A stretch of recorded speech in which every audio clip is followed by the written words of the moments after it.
Заяа үзхэн манайхан Shingeki no Kyojin Final Season-д 5 морил. 4-р үлрэл маань нэлээд ойлгомжгүй өнгөрсөн одоо цагийн хооронд байнга хэлбэлцдэг тул Брон та хидтэй ойлгомжтой байлгах үүднээс нэлээд урт бичлэг хийж бас өөрийнхөө найруулад ярьж байгаа шүү. За тэгээд нэг зүйлийг сануулъя. 4-р үлрэл маань 3-р үлрэлийн үйл явдлаас даруй 4 жилийн дараах үйл явдлуудаар үргэлжилнэ. За тэгээд энэ контент нь тэр чигтээ спойл агуулсан учраас үзэх нэг нь үзээд үзэхгүй нэг нь үзэхгүй байхыг зөвлөж байна. За тэгээд сонголт таны гарт бичлэгтээ орцгоё. Марли улс уг нь 7 титаныг өөрийн болгож чадсан ч гэлээ. Үндэслэгч титан болон довтлогооны титан байхгүй учраас тэдний хүч гүйцэд бүрдээг байлаа.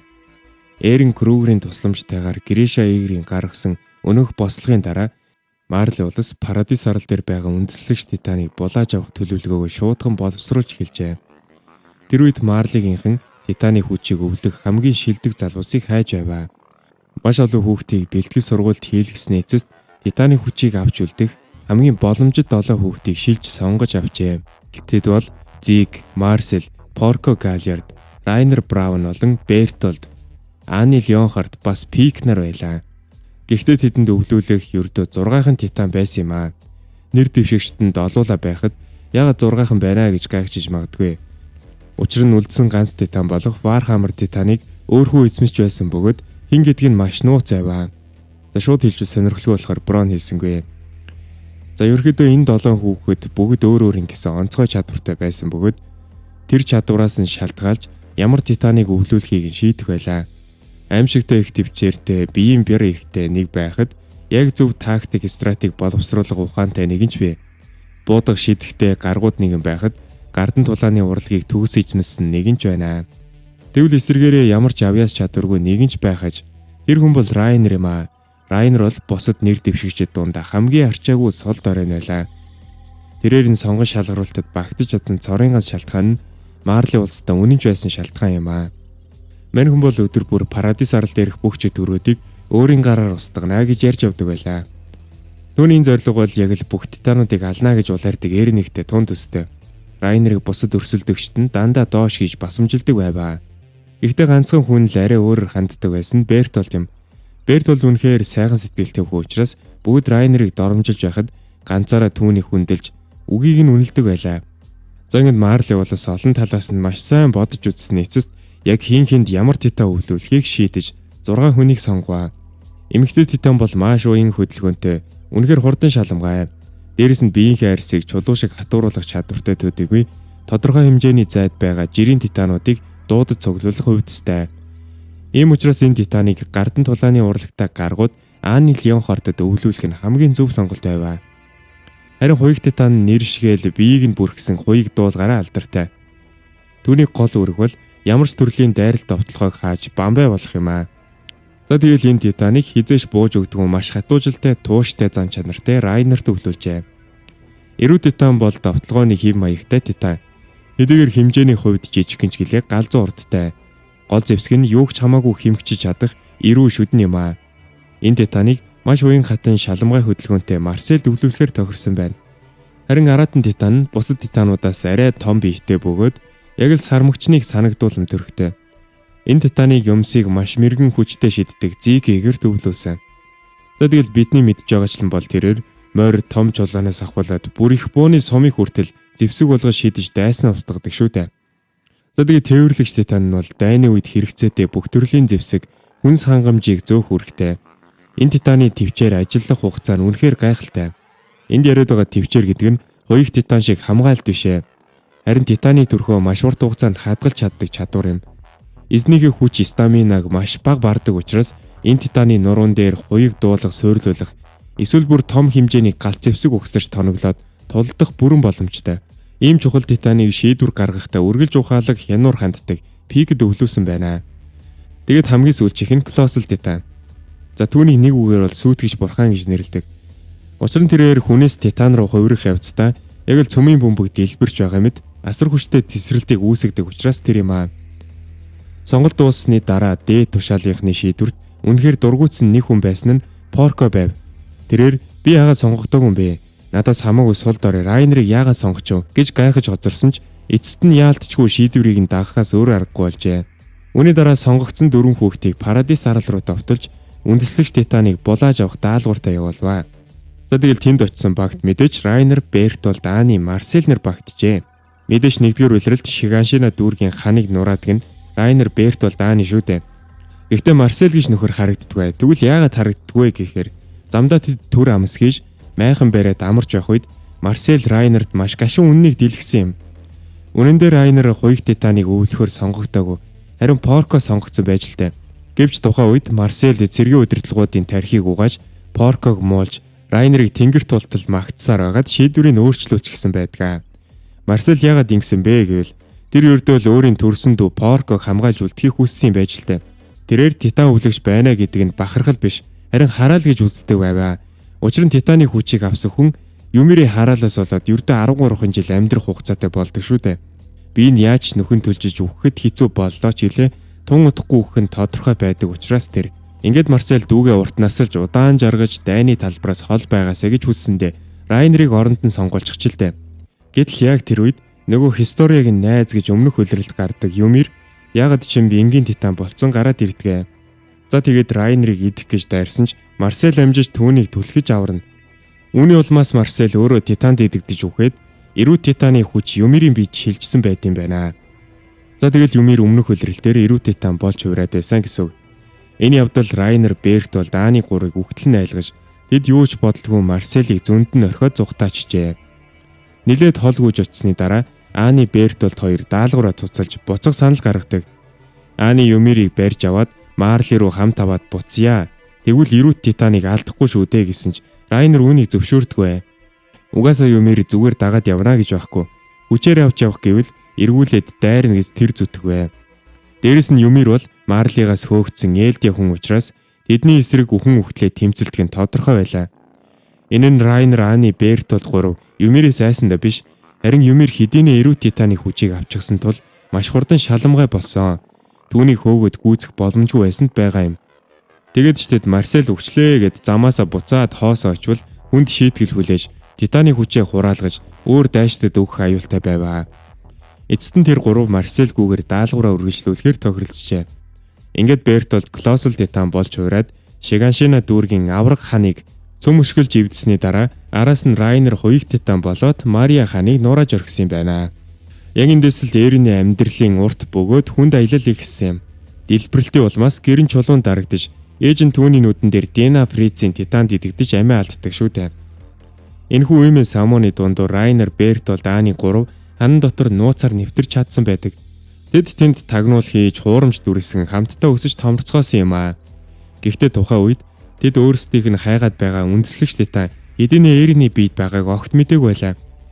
Тэд бүтэн 5 жилийг ханны цаана өнгөрүүлсэн ч ямар ч үр дүнд хүрсэнгүй. Тиймээс үндэслэгч Титаныг нуугдж байгаа газраас нь гаргаж ирж өөрсдийгөө илчлэхийг нь өдөөхийн тулд Розе ханыг нураахаар шийджээ. Яг л энэ тулааны үеэр Эрин анх удаага Титан болж хувирдаг. Үүнийг харсан манай Марлигаас ирсэн хэдд бол тунчиг итгэл найдвар яваач хасдаг. Тэдний зорилго бол одоо маш тодорхой болсон бөгөөд тэр нь Эринийг ямар ч хамаагүй аргаар Марли руу авч явах байваа. Гэхдээ тэд Эринийг дотроо үндэслэгч Титаныг тээж яваг хараахан гадарлаг байдаг. Ядчил довтлогооны Титаныг олж авлаа гэж баярлж байдаг. За тэгэд үүний дараа ой доторх ширүүн тулаан Стохес дүүргийн мөргөлдөн цаашлаад Зиг, Пик 2-ыг татан оролцуулсан Мария ханны төлөөх цоврал том тулаанууд дараараасаа хөвөрсөн юм аа. Бидний мэдж байгаачлан Марлигийн дайчид эцэст нь Нэрэн, Микаса, Армин, Эрвин, Леви, Анжи болон туршуулын салааныхны эсрэг хийсэн тулаандаа ялагдал хүлээдэг шүү дээ.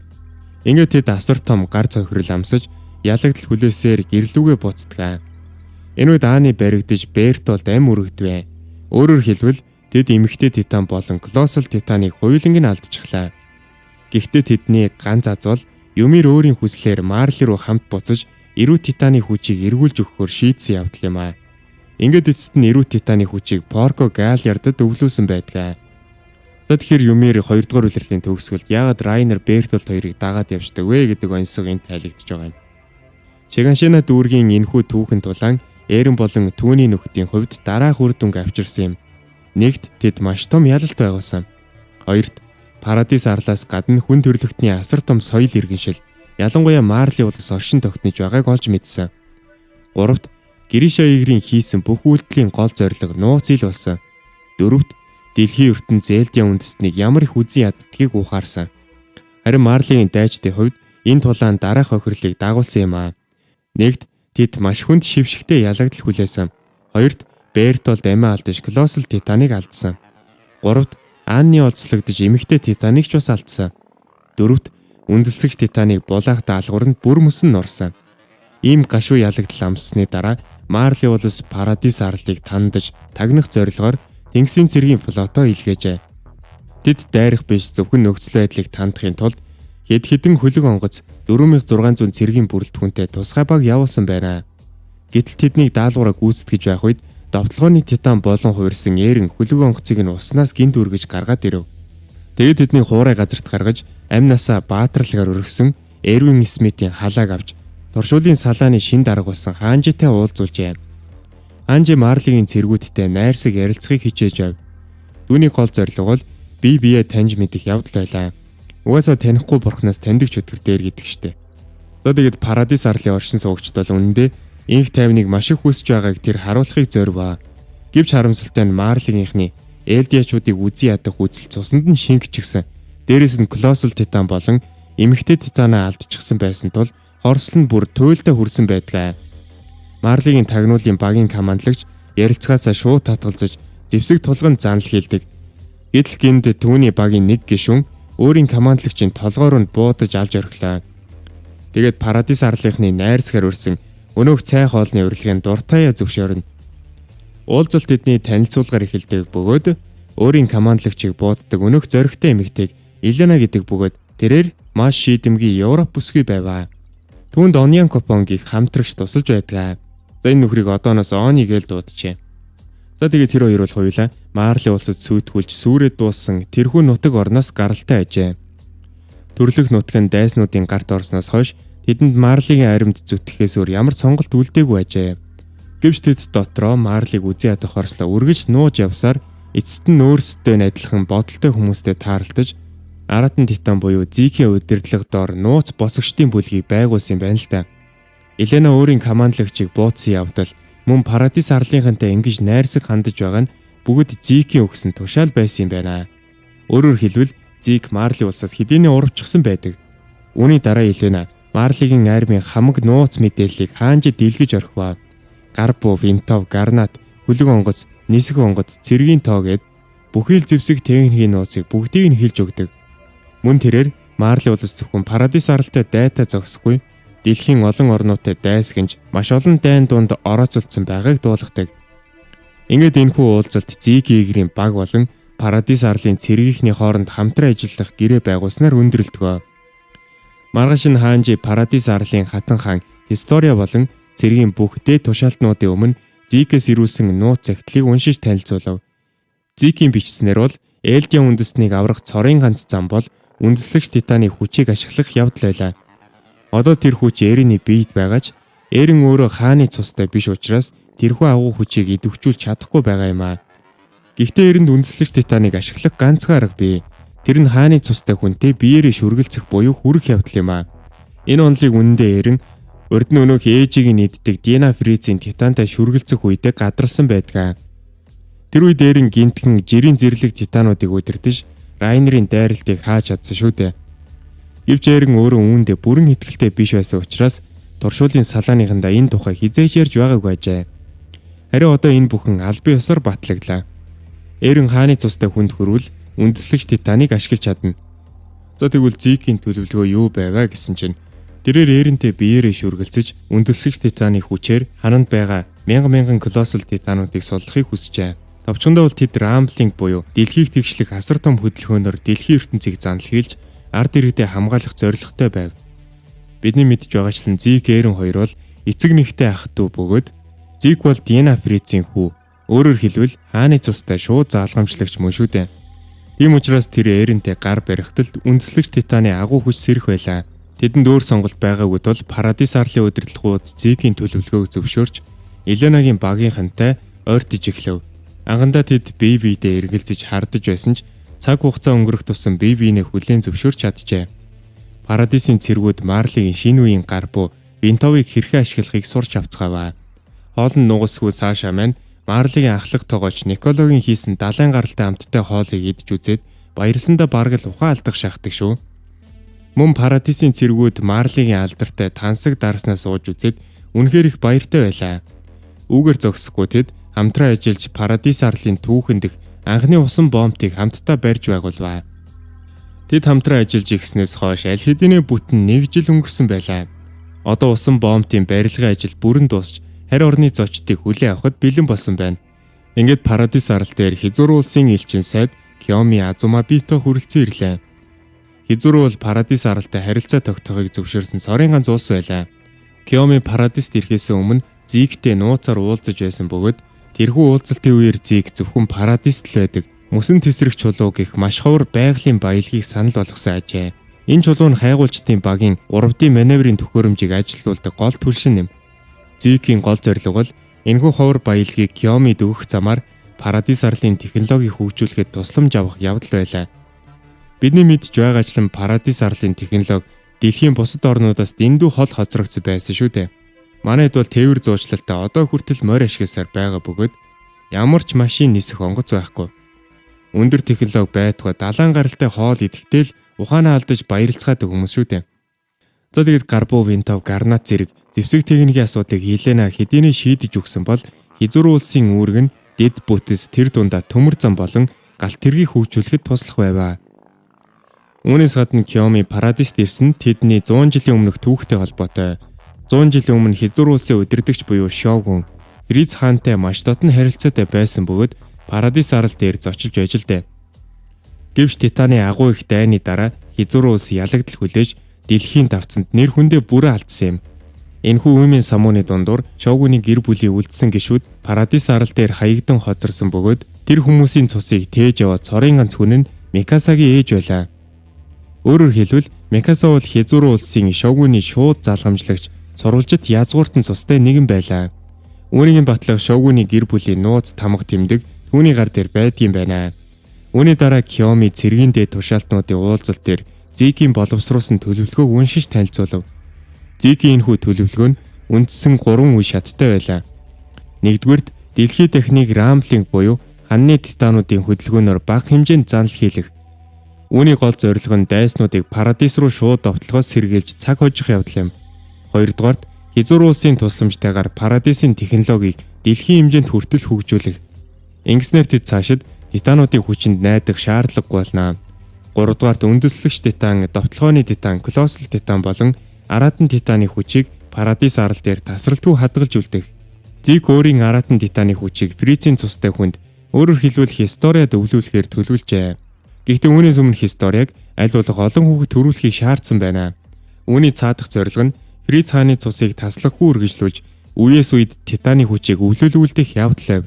Энэ яг л урд нь Родресийг хийж байсан шиг зүйл. Тэгвэл яагаад Хисториад үндэслэгч титаныг биш заавал аратан титаныг өвлүүлэх гэж байгаа юм болоо гэж гайхаж магадгүй. Үүний шалтгаан нь Фриц хааны өргөсөн дайны тангарагтай холбоотой. Хааны цустай хүн үндэслэгч титаныг өвлж авбал хааны амиа хичээсэн номхон хүлцэнгүй үзэл бодолд шууд автчихдаг сул талтай. Хэрвээ Хистория үндэслэгч титаныг авчвал тэрээр Фриц хаан шиг Парадисын ард түмний ой санамжийг дахин арчиж гадаад ертөнцөөс тусгаарлах зүйлийг л хийнэ. Хэрвээ тэгчвэл өдийг хүртэл тэдний хийсэн асар их тэмцэл хувьсгал урссан цус бүхэн ямар ч үн цэнгүй талаар болж хувирах аюултай байлаа. Одоогийн Парадис арлын засгийн газар угаасаа тэрхүү хуучин хааны хүлцэнгүй үзэл бодлоос бүрмөсөн ангижраад байгаа шүү дээ. За ингээд Парадис арал Елена болон Хизуру улстай түншлээд аль хэдийн 3 жил өнгөрчээ. Энэ хугацаанд тэд орчин үеийн зэвсэг техник дэд бүтцтэй болж амжсан байна. Гэтэл нэг өдөр Елена Эрен хоёр нууцаар уулзалт хийвэ. Энэ уулзалт Марли улс руу нууцаар нэвтрэх том төлөвлөгөөний эхлэл байваа. Ингээд Хаанжи болон хайгуулчдын багийнханд огт дуулгалгүйгээр зөвхөн тэр хоёрын дунд үлдсэн нууц төлөвлөгөө хэрэгжиж Эрен Елена хоёр Марли руу явчихжээ. Тухайн үед Марли улс ойрхон орнуудын холбоотнуудтай маш ширүүн дайн хийж байлаа. Парадис арал дотоод бүтээн байгуулалтаа анхаарч явах оронд Марли гадаад дайснуудтайгаа тулдсаар л байв. Өмнө нь хэлсэнчлэн Марли бол маш олон дайсантай улс. Тэр тусмаа колоссал болон эмэгтэй титана Парадисынханд алдсан гих мэдээ дэлхийд даяар тархсан тул дайснууд нь зориг орж Марли руу илүү хүчтэй дайрах болсон юм байна л та. Тэгэд Марлигийнхэн энэ дайнд Элдиа үндэстний 100 цэргүүдийг тэрүүн фронтод гаргаж байсны дотор Фалко, Удо, Зофия, Габи гэх 4 хүүхэд багтж байлаа. Уг нь тэд дараагийн Титан өвлөгч болохоор бэлтгэгдэж байсан ч дайны нөхцөл байдал хүндэрсэн тул тэдний командлагч Магат энэхүү дайны талбарыг хүүхдүүдийн эцсийн шалгалт болгохоор шийджээ. Эдгээр 4 хүүхдээс Титаны хүчийг авахыг хамгийн хүсч улайрч байсан нь Габи байваа. Түүний тархийг Марлигийнхан бүрэн угаачихсан тул өөрөө Элдиа хүн хэрнээ Марлигийн нэр төртэй дайчин гэдгээрээ үхтлээ бахархдаг байлаа. Харин нөгөө 3 хүүхэд Элдиачуудыг өөрсдийн зүгээр л дайны хэрэгсэл өмнө барих бамбай болгоо ашиглаж байгааг гадралдаг байв. Ялангуяа Фалко энэ бүх бузар тогтолцооноос үнэхээр их залхаж дург нь хүрдэг байлаа. Ойрох дорнодын холбоотнууд энэ үед өөрсдийн хамгийн сүүлчийн цайз болох Слава цайзаа өхөн хатан хамгаалж байваа. Марлигийнхэн Титаны хүчтэйг тэд сайн мэдж байсан учраас Титаны эсрэг асар том их буунууд хуягт галт тэрэг тэрж байтугай Титаныг устгах чадaltaй их буугаар тоноглогдсон усан онгоцуудыг бэлдсэн байлаа. Өнөө хуягт галт тэрэг байгаа цагт Марлигийнхэн Титануудаа шууд тулаанд орол зүрхлэхгүй байв. За тэгсэн үүнийг харсан Габи ганцаараа тэр галт тэргийг дэлбэлэхэр шийджээ. Тэрээр 7 ширхэг гарнаад угсарч цэргийн дүрмт хувцаа тайлаад дайсны цэргүүдийн өмнө шархацсан өрөвдөлтэй хүүхэд болж үжиглэнэ. За тэгсэн Габигийн залмигч бүрэн бүтэмжтэй болдог. Дайсны 2 цэрэг өөдөөс нь гүйжирж аваа жаахан охин руу буушаага зүрхэлдэг. Тэгээд тэднийг анхаарлаа алдах яг тэр агшинд Габи өнөөх 7 гарнатаа хуягт галт тэрэг рүү чулуудж орхино. За тэгснээр Габи галт тэргийг устгаж чаддаг. Галт тэрэг устмагц командлагч Магад шууд Титануудаа дайралтад оруулах тушаал өгнө. Энэ үед Порко эрүү Титан болон хувирч дайсны хамгаалтын шугамыг төвөөж игсэн бол Пикш тээвэрлэгч Титанаар араас нь дэмжлэг үзүүлв. Үүгээр зогсохгүй Марлигийн нисэх онгосноос Зикийн нугасны шингэнийг тариулсан Элдиа цэргүүдийг зайз руу доошин шидэж орхиваа. Тэгээд Зик асар чангаар хашгирч өнөөх цэргүүдийг бүгдийг нь ухаангүй зэрлэг жирийн Титанууд болгоод хувиргчдаг. Ингээд дайсны цайз дээрээс нь Титанууд мөндөр шиг бууж аимшиг дайралт эхэлнэ. Энэхүү өмнө самуун дундуур Райнерч гэсэн онгосноос үсрэн бууж хуйг Титан болон хувирв. Цайзд газарт магцаа тэрээр ойрох дорнодынхны бэлдсэн Титаны эсрэг асар том их буунуудыг юучгүй хэмхчиж эхэллээ. Үүний дараа бүх зүйл аюулгүй болмогц Зик өөрөө доош бууж аратан Титан болон хувирнаа. Түүний гол үүрэг бол дайсны усан онгоцуудыг устгах байсан бөгөөд их бууны сумнуудыг алсаас маш мэргэн шидснээр ойрох дорнодын холбоотнуудын далайн флотыг бүхэлд нь үнс болговаа. Ингээд Слава цайз Марлигийн гарт орж энэ хүнд дайнд Марли улс бүрийн алалт байгууллаа.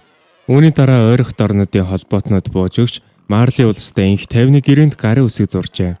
Ийхүү бүтэн 4 жилийн турш үргэлжилсэн цусд дайн эцэст нь нэгэн дуусваа. Дайн дуусан тул Марлиийнхэн жаахан амсхийг чөлөөтэй болсон ч үндэслэгч Титан Эрний гарт байгаа цагт тэд тайван сууж чадахгүй байв. Тэр тусмаа дэлхийн бусад орнууд хэдийнэ Титаныг устгах чадaltaй өндөр технологийн зэвсэг бүтээгээд эхэлчихсэн байлаа. Титаны эсрэг их буу, байлдааны хөлөг онгоц, аянгад чад 3D маневрын төхөөрөмжгээд энэ бүхэн бүгд Титануудыг алах зориулттай тусгай зэвсгүүд шүү дээ. Хэрвээ энэ хിവэрэ удвал Марли улс өөрсдийгөө дараагийн дайнд Титануудаараа хамгаалж чадахгүй сүрхэн тодорхой байв. Ийм учраас тэд үндэслэгч Титаныг булаах 2 дугаар ажиллагааг яарвчлан төлөвлөж эхэллээ. Мэдээж энэ бүхэн Зикийн том төлөвлөгөөний нэг хэсэг байсан бөгөөд Парадис арал руу цаг алдалгүй довтлох санааг тэр өөрөө дээд тушаалынхандаа гаргасан байдаг. Хэдэн өдрийн дараа ойрох дорнодод тулцсан бүх цэргүүд төрлөх нутаг болох Либерио дүүрэг рүүгээ буццгаав. Жирийн Элдиа эргэд бэлтгэгдэж байгаа хүүхдүүд Титан өвлөгчдгээд бүгд гэр бүлтэйгээ уулзаж байгаадаа туйлын баяртай байлаа. Гэвч тэдний дунд дайны хүнд цохилтод орж сэтгцийн гүн хямралд орсон хүмүүс ч цөөнгүй байв. Тэд дэлбэрэлтийн чимээ буун дуунаас үхтлээ аж чичирж байсан бөгөөд зарим нь бүр гар хөлгөө болчихсон байдаг. Эдгээр өрөвдөлтөй хүмүүсийг хараад Фалкогийн сэтгэл маш их хөвдөж байв. Тэрээр Элдиа үндэстнүүдийг дайны зэвсэг болон ашиглагдахаа болж чөлөөтэй амьдраасаа гэж чин сэтгэлээсээ хүсэж байлаа. Яг энэ үед тэрээр урт гар үстэй ганц хөлтэй нэг нууцлаг залуутай таарлдваа. Тэр залуу дайны драма буюу сэтгцийн хямралд орсон байж байлаа. Энэ мөчөөс эхлэн Фалко өнөх ганц хөлтэй урт үстэй залууг таньдаг болж байгаамаа. Маргааш нь оройхон Фалко бэлтгэлээ тараад гэрлүүг харж явахдаа эмнэлгийн хажуугаар өнгөрч байтал өнөх ганц хөлтэй залуу түүнийг дуудаж мэдлэлээ. Тэд хамт сууж илдэв зүйл хуучилж улам дотносдог. Тэгтэл өнөх залуу Фалкогоос нэг зүйл гуйсан нь загтал дамжуулж өгөх ажил байлаа. Тэр залуу хэлэхдээ энэ загтал манай гэр бүлийнхэн зориулсан юм. Би зүгээр амьд байгаа гэдгээл дуулгах гэсэн юм гэж хэлдэг. Энэ үед Фалкоч түүнд туслахтаа баяртай байсан тул захидлыг нь аваад явдаг. Хэд өдрийн дараа Зик өнөө хэмлэг зочилж урт үстэй залуутай уулзав.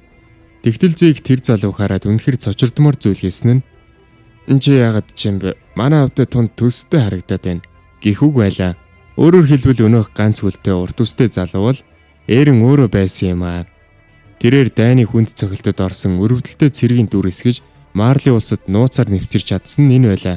Тэрээр бараг хэдэн сарын турш Марлигийн тэнгэр дор амьдарч тэдний байранд унтаж тэдний хоолыг идэж явж лтэй. Энэ нь яг л урд нь Райнер Берт бол Дааны 3-ын Парадис арал дээр нэвтэрч хийсэн зүйлтэй яг адилхан байлаа. Мэдээж Зик Эрентэй уулзаж маш чухал зүйл ярилцахыг хүссэн юм. Энэ бүхэн Зикийн боловсруулсан зөвхөн Елена, Эрен тэд 3 л мэдэх хамгийн том нуус төлөвлөгөөтэй холбоотой байв. Яг энэ газарт Зик өөрийнхөө жинхэнэ туйлын зорилгыг Эренд илчилдэг. Түүний жинхэнэ төлөвлөгөө бол Рамблингээр дэлхийг айлгах биш, харин Элдийн үндэсний бүх хүмүүсийг үргүү болгох буюу дахин хүүхэд төрүүлэх боломжгүй болгох явдал байлаа. Зикийн туйлын зорилго бол Элдиачуудад дахин хүүхэд төрүүлэхгүй болсноор тэдний цусан дахь Титаны хараал айжмаар устж дэлхий дахин ч амраа молон болж Элдиачууд өөрсдөө дайныг хэрэгсэл болон зовох шаардлагагүй болно гэж тэр үзжээ. Тэгвэл ийм аимшигтай ухагтгуун төлөвлөгөө гаргаж ирэхэд юу нөлөөсөн бэ гэсэн. Энэ бүхэн Зикийн бага наснаас эхэлтэй байж л дээ. Бусад Элдиа хүүхдүүдийн адил Зик Марлигийн нэр төртэй дайчин болохын тулд маш хүнд цэргийн бэлтгэл хийдэг байжээ. Гэвч түүний зүрх сэтгэлийн гүнд үүнийг хийх ямар ч хүсэл байсангүй. Тэр зүгээр л 50 амьдрахыг хүсэж байлаа. Тэр Парадис арлынхныг үзий яддгүй. Бас Титаны агуу их дайны түүхийг ч огт тоодгүй байв. Марлигийн дарангуйлалд ор байсан ч хамаагүй зүгээр л жирийн амьдралаар амьдрахыг мөрөөддөг ажилтай. Гэвч харамсалтай нь түүнд тийм боломж байсангүй. Учир нь түүний аав Гриша игэр хүйдэд эндүү хасар их итгэл найдвар дарамт шахалтыг үүрүүлсэн юм. Бидний мэдж байгаачлан Гриша Марлигийн эсрэг Элди хаанд улсыг дахин сэргээхийг хүсэж байсан шүү дээ. Тэр тусмаа өөрийнх нь бяцхан охин дүү Фэй Марлигийн цэргүүдийн гарт зэрлэгээр хөнөөгдсөн тул түүний хорсол туйлдаа хүрсэн байлаа. Тэрээр энэхүү өшөө авалт үзий ядалтын үзлээ Зикийг жаахан байхаас нь тархинд нь суулгаж эхэлжээ. Тэрээр юу ч басан хамаагүй Зикийг дайчин болж Титаны хүчийг авахыг шаарддаг байв. Дээрэс нь Зик бол Дина Фрицийн хүү буюу хааны цустай тул Аратан Титаныг авбал зөвхөн хааны цусныхан зориулсан тусгай хүчийг ашиглаж чадах байлаа. Тэрхүү хүч нь өөрийнхөө хашгираанаар жирийн Элдиачуудыг Титан болгож тэднийг удирдах тушаал өгөх чадвар байлаа. За тэгэд энэ бараг л үндэслэгч Титаны хүчтэй ойролцоо очих том давуу тал байлаа. Гэвч цэргийн бэлтгэлийн үеэр Зик дандаа хамгийн сүүлчийн хамгийн муу дүнг авдаг байв. Энэ Гришагийн уур бухимдлыг төрүүлж сэтгэлийг нь гонсойлгодог байлаа. Гриша хүүгийнхээ сэтгэл зүг огт тоолгүй өөрийнхөө хүсэл зорилгыг тулган шаардаж үргэлж уурлаж хашгичдаг байлаа. Харин Зик чадгаараа хичээж байсан ч аав нь түүнийг хизээж цаашааж урамшуулж байгаагүй нь Зикийн сэтгцийг бүрмөсөн эвдсэн юм аа. Яг энэ хүнд үед Зикэд цорын ганц эерэг дэмжлэг үзүүлж аав шиг нь байсан хүн бол Марлигийн дайчин тухайн үеийн Аратан Титаныг эзэмшигч Том Зевер байлаа. Зевер зөвхөн дайчин байгаа зогсохгүй Титан судлаач эрдэмтэн байв. Тэр хоёр маш дотн нөхөрлөж өдөр бүр хамтдаа бейсболын бөмбөг шидэлцэж тоглодог байлаа.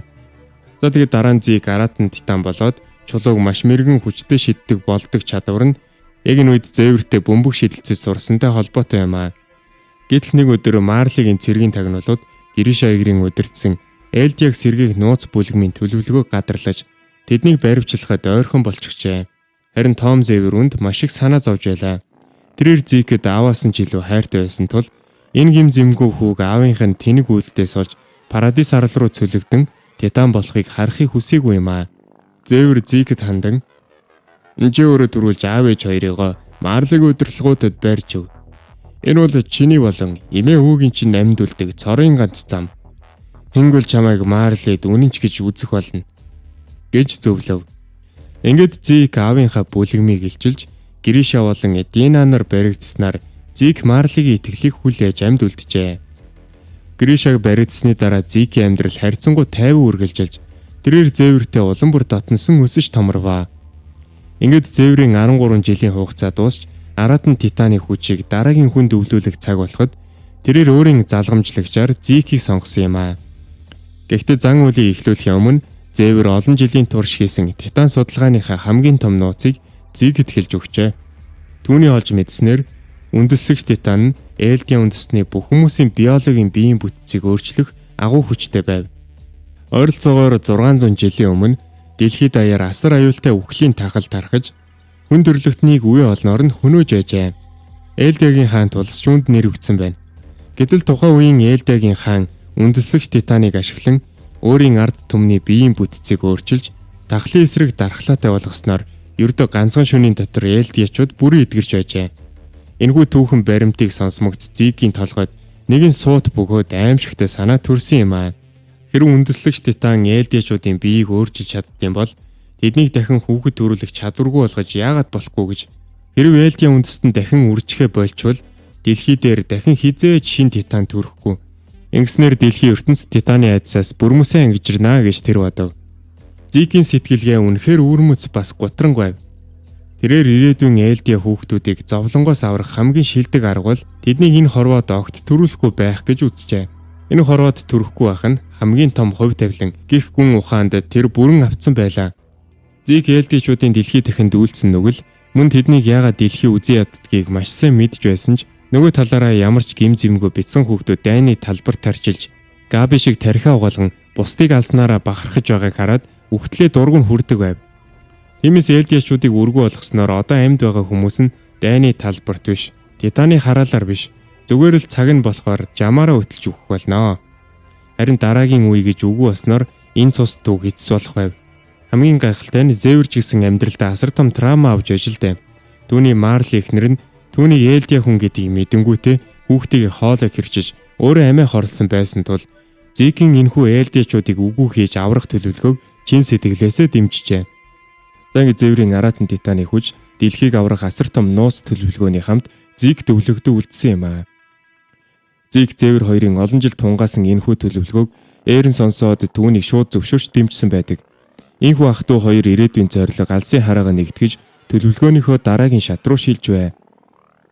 За ингээд энэ төлөвлөгөөг биелүүлэхийн тулд Зигийн хийсэн дараагийн алхам бол Тайбер гэр бүлийнхнийг дэлхийн удирдагчдын өмнө түүхэн илтгэл тавиулах явдал байлаа. Үүний гол зорилго нь Парадис арал дэлхийн ертөнцид ямар асар том аюул занал хийл учруулж байгааг дэлхий дахинд зарлаж тунхаглах байв.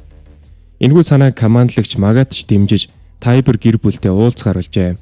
Тайбер гэр бүл нь Марли төдийгүй дэлхийд даяар хамгийн их хүндлэгддэг Элдиа язгууртнууд бөгөөд тэдэнд нөгөө Вархаммер Титан байдаг ба үе үлрэн нууцаар эзэмшиж ирсэн хүмүүс юм байна. Түүхийн үед Тайбер гэр бүлийг Вилли Тайбер удирдах байсан бөгөөд тэрээр дэлхийн олон орны элчин сайд удирдагчид цугласан том фестивал дээр энэхүү илтгэлийг тавихаар бэлдэв. Эд өдрийн дараа хүсэг хүлээсэн фестивалийн гол үдэш ирлээ. Энэ үед тайсны ард яг илтгэл тавих эндрийн доор байрлах Падвали харанхуй өрөөнд Эрен хэдийнэ нуугдчихсан байдаг. Илтгэл эхлэхээс хэдхэн минутын өмнө Эрен Фалкогоос гуйж Райнерыг тийш нь дуудуулжээ. Фалкоч юу ч гадралгүй Райнерыг дагуулж ирснээр 4 жилийн турш хаагцсан 2 гол дүрмээ нүүр тулсан юм аа. Тэгэд ёо уулзалгүй удсан байш уу Райнер гэж Эрен хэлэхэд Райнерын зүрх хаагдах шагтгаан. Яг энэ үеэр Еленач бас төлөвлөгөөний дагуу ажиллаж байлаа. Тэрээр Порко Пик хоёрыг хуурж зойрын нөхрөө унагчдаг. Учир нь Титан хөвлөгчд тим нарийн давчуудад бие хуургаж чаддгүй сул талтай байна л да. Энэ бүхэн мэдээж Зигийн зохион байгуулсан нарийн хавх байлаа. Ингээд Райнер Эренийг гарт барьцаалагдаж Порко Пик 2 газар дорт өгчигдэв. Одоо гадаргуу дээр чөлөөтэй үлдсэн зөвхөн Аратан Титан болон Вархаммер Титан хоёр л байлаа. Төд удалгүй Вилли Тайбер тайзан дээр гарч өөрийн түүхэн илтгэлийг эхлүүлв. Тэрээр хамгийн түрүүнд Элдиагийн хаант улсын цус дүүхийг үгүйсэн юм аа. 100 жилийн өмнө Элдиа үндэстэн Титаны хүчээр дэлхийг дарангуйлж байсан. Тэдний гарт үргэжсэн гим зэмгүй ам хичнээн олон болохыг тоолж бааршгүй. Олон үндэстний соёл иргэншил түүх тэднийг балгасаар өгсөн байлаа. Энэ бол хүн төрлөختний болоод Элдиа хаант улсын хамгийн харт түүх юм. Гэвч тэд бүх дайснаа устгаж дуусмагцаа хоорондоо эрх мэдлийн төлөө тэмцэлдэж цус тулаан хийж игэлсэн. Энэ бол Титаны агуу их дайны эхлэл байлаа. Титаны хүчийг атгсан том гэр бүлүүд бие биенийхээ цусыг урсгаж байх тэр үед энэхүү сул талыг ашиглаж Марли улсын нэгэн баатар гарч ирсэн байдаг. Тэр бол Марлигийн домогт баатар Хелос байлаа. Хелос мэдээллийг маш ухаалаг залим ихээр хувиргаж Элдиагийн хаант улсын дотоод зөрчлийг улам дэврэгснээр тэдний хооронд нь тэмцэлдүүлж нэг нэгээр нь унгаж эхэлсэн гэдэг. Ингээд Хелос Тайбер гэр бүлтэй хүч авсран Элдиагийн хаан Карл Фрицийг буулга авч чаджээ. Үүний дараа Фриц хаан Парадис арал руу зугтан одож тэндээ 3 давхар аврах ханыг босгосон. Гэвч арал руу ухарсан ч хэлээ хааны гарт дэлхийг тэгшлэх чадaltaй үндэслэгч титан байсаар байсан тул дэлхийн ертөнц айдсын дунд Элдиагийн хааны атганд хിവэр үлдсэн юм аа. Яг ингэж хэлснийгээ дараа Вилли Тайбер амьсгаа авснаа гинтхэн энэ түүх бол дэлхий даяар тараас худал хуурмаг зохиомол түүх юм гэж зарлаж цугласан олныг алмайруулж орхиваа. Ингээд тэрээр жинхэнэ үнэн түүхийг дэлгэж эхэллээ. Элдиагийн хаанд улс урд нь аимшигт хядлага үлдэж дараа нь хоорондоо цустай хийсэн нь үнэн байв. Гэхдээ энэ бүх замбраагүй байдал цуст дайныг зогсоосон хүн нь Хелос ч биш, Тайбер гэр бүлч биш. Харин хаан Карл Фриц өөрөө байсан юм байна. Тэрээр Элдиагийн хаант улсын үйлдэлсэн бүхий л нүгэл зэрлэг байдлаас үхтлээ хичиж өөрийн үндэсний эцэс төгсгөлгүй шунал тэмцлээс бүрмөсөн залхсан байлаа. Мөн тэрээр Элдиачуудын дарлалд ор олон зуун жил тарчилсан Марли хүмүүсийг чин сэтгэлээсээ өрөвдөж байв. Ийм дөөрийн болон өвөг дээдсийнхээ нүглийг намжлахын тулд Фриц хаан Тайбер гэр бүлтэй нууцаар хувилдаж Марли улсаас тодорсон хийсвэр баатар Хелосын түүхийг зохиожээ. Үүний дараа тэрээр Элдиа иргэдийнхээ тал хувийг дагуулад Парадис арал руу нүүж тэндээ 3 давхар аврах хааныг босгоод дотор нь орсон хүмүүсийн гадаад ертөнцийн тухай ой санамжийг үндэслэгч титаны хүчээр арчиж орхисон байна. Тэгээд ирээдүйд дайн дэгдэхгүй тул дайны эсрэг тангараг буюу хааны үзэл бодлыг өөрийн цуснд үрд үлдээсэн байдгаа. Харин Марлид үлдсэн Элдиачуудыг Тайбер гэр бүлийнхэн хариуцж Марлигийн засгийн газрын нэрэн дор удирдах болжээ. Өөрөөр хэлбэл тухайн үед Парадис арал дээр ганцхан титан буюу үндэслэгч титан л очсон бөгөөд үлдсэн титанууд нь Марли улсын тодруулбал хөшигний цаанаас Марлиг удирдах байсан Тайбер гэр бүлийн мэдлэлд үлдсэн байв. Бид энэхүү жүжигийг өнөөдрийн хүртэл тоглож Элдиачуудыг дайны хэрэгсэл болгон ашиглахыг ч зөвшөөрсөөр иржээ. Дэлхий дахин Марли улсыг Карл Фрицийг ялж дэлхийг аварсан бааtruуд гэж хүндэлдэг байсан ч үнэн дээр Марли өнөөх 8 титаны хүчийг ашиглан бусад орнуудыг эзлэн түрэмгийлж газар нутгаа тэлж байгалийн баялагийг нь дээрэмдэж байлаа. Тэд зүгээр л урд нь Элдиагийн хаант улсын хийж байсан аимшиг түүхийг дахин давтаж байв. Фриц хаан нүглээ намжлаад явчихсан байхад Тайбер гэр бүл болон Марли улс яг адилхан алдааг дахин гаргаж үүнээс нь болоод жирийн Элдиачууд улам бүр тарчилж байлаа. Энэхүү зовлон зүдгүүр хорсол дундаас л Гриша, Крюгер, Зик болон Эрен нарын тэмцэл өшөө авалт төрөн гарсан юм аа. Энэхүү Вилли Тайбер өөрийн гэр бүлийн нууцыг дэлхий дахин дэлчилж илтгэлээ хамгийн оргил хэсэг рүү нь хөдлөн Вилли Тайбер илтгэлийнхээ төгсгөлд дэлхийн ертөнцийг Парадис арлын эсрэг нэгтгэхийн тулд нэгэн үннийг баг зэрэг мушгиж гуйлан хилсэн байдгаа. Тэрээр Парадис арал дээр асар том хувьсгал гарч Фриц хааны тогтоосон их тавныг устгасан. Үндэслэгч титаныг хааны цуснаас булааж авсан бөгөөд одоо дэлхий дахинд аюул занал хийж буй тэрхүү аимшигт хүнийг Эрен гэдгээ хэмээн чангаар зарлав. Тэгээд цааш нь үххийг хүсгүй байгаа бол надад хүчээ өг. Парадисын чөтгөрүүдийн эсрэг хамтдаа нэгдэцгээе гэж уриалахад цугласан олон бүгд автан алга ташж байлаа. Яг энэ оргил мөчөд эндрийн доор байсан Эрен гинтгэн довтлогооны титан болж хувраад Вилли Тайберыг идэж орхитгоо. Эрний хувирлаас үүдсэн сүйтгэл болон нурангад дарагдаж маш олон хүн үхдэг. Түүний дотор бэлтгэгдэж байсан хүүхдүүдээс Зофия газар дээрээ амиа алддаг. Өөдөө түүнийг аврах гэж оролдсон ч сандарч үүмэлцэн хүмүүсийн хүлд гიშгүлэн ам өргөддөг. Ингээд Эрен үүгээр зогсохгүй Марлигийн цэргийн бүхтэй удирдлагуудыг устгаж эхэлдэг. Энэхүү аимшигт үүмийн дундуур Виллигийн дүү Лара Тайбер нэгэн нууцыг дэлгэж Вархаммер титан болон хуурдаг. Тэрээр Вархаммер титаны эзэмшигч байсан гэсэн үг. Тэгсэн Эрен түүнийг бүрэн хувирж дуусгаас өмнө шууд дайраад авдаг. Ер нь бол ихэнх аним дээр дайсныхаа хувирлыг хүлээдэг бол энэ дээр бол ёстой эсэргээр болсон. Тэгсэн чинь Эренний довтлохоо Вархаммер титанд ямар ч хохирол учруулж чаддгүй. Учир нь Вархаммер титан нь өөрийнхөө биеийг хатууруулах чадварыг маш нарийн удирдах, өөрийнхөө биеэс төрөл бүрийн зэвсэг болгох зүйл ургуулж чаддаг байсан тул Эреннийг бүрмөсөн бут нэргэж бараг л яалахад ойрхон ирвэ. Яг энэ хүнд агшинд Микаса дайны талбарт гинт гарч ирээд Вархаммер титаны хүзүүрүү 8 ширхэг аянгат жадыг зэрэг харван дэлбэлдэг.